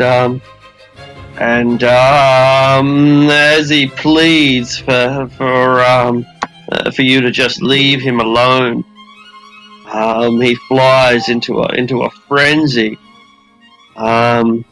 His first strike is at Ubo, but his second will be random between the three of you. This might be the problem. First one, it's Kursk, then Ubo, then Jane. Jane. Fuck. Does the 17 hit Ubo? No. Alright, does this hit Jane? Yeah. Yes. Oh fuck. Oh, actually, ha! Oh, wait. Ha! I have this. That's why I did this, boys. Don't worry, I have... Yep. I don't know how to put it. Ooh. Charisma save. Can you make a DC 28? 28. No, but never. No. You can make it on a 20. You almost made it. If he had advantage. Yeah, that's right. You weren't that far off. Alright, so would you like to describe the... this is, if we can imagine these titans brawling and the glaive of Curse coming in and stabbing, and then Ubo's jaws locked around this guy's ankle. He bash at Ubo, then you come in and burn it. He just instinctively strikes at you. How do you see your death? Her death. She. I don't know. She runs up right, and this flame passes from her hands, and in the chaos, right? It's a very simple thing, really, because she's tiny and fragile, and I think it's just an elbow in the wrong, or a knee even in the wrong direction, and she's just kicked to the side. Yeah. You know, Not even meaning it, just gets caught up in the fray and just bang, goes flying. The hill giant doesn't even realize that he's hit her as hard as he has. Yeah. You're like the horse in Return of the King that gets his head stomped by the elephant. You guys go small again. Yep, we're medium again. Woot. You've still got him by the ankle. You're still hanging on. I mean, technically you can grapple bigger creatures and climb on. There are rules for that. That's it. Use them as difficult terrain. Okay, is that how it works? That's perfect. That's... Yep. Okay. Well, you know what? I'm just gonna burn a spell slot here. I'm gonna unleash Magic Missile on this dude to get some guaranteed damage. Alright.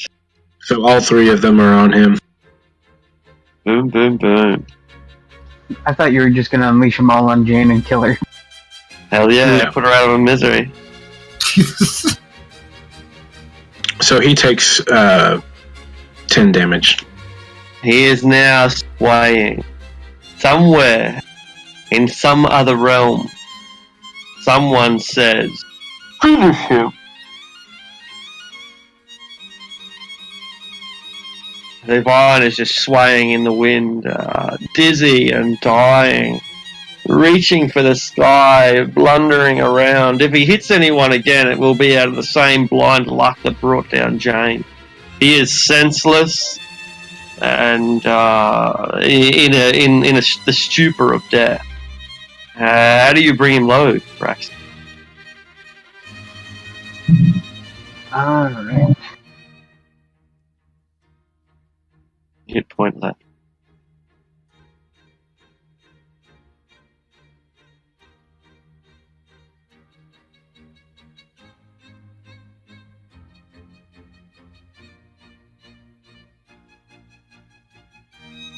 So,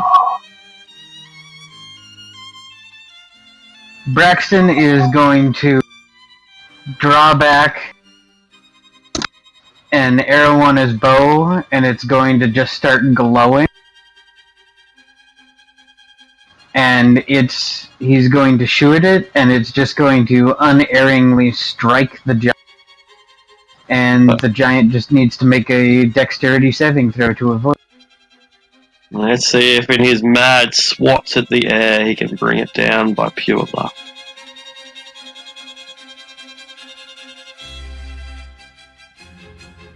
Collapse. Mercifully falling within inches, Jane.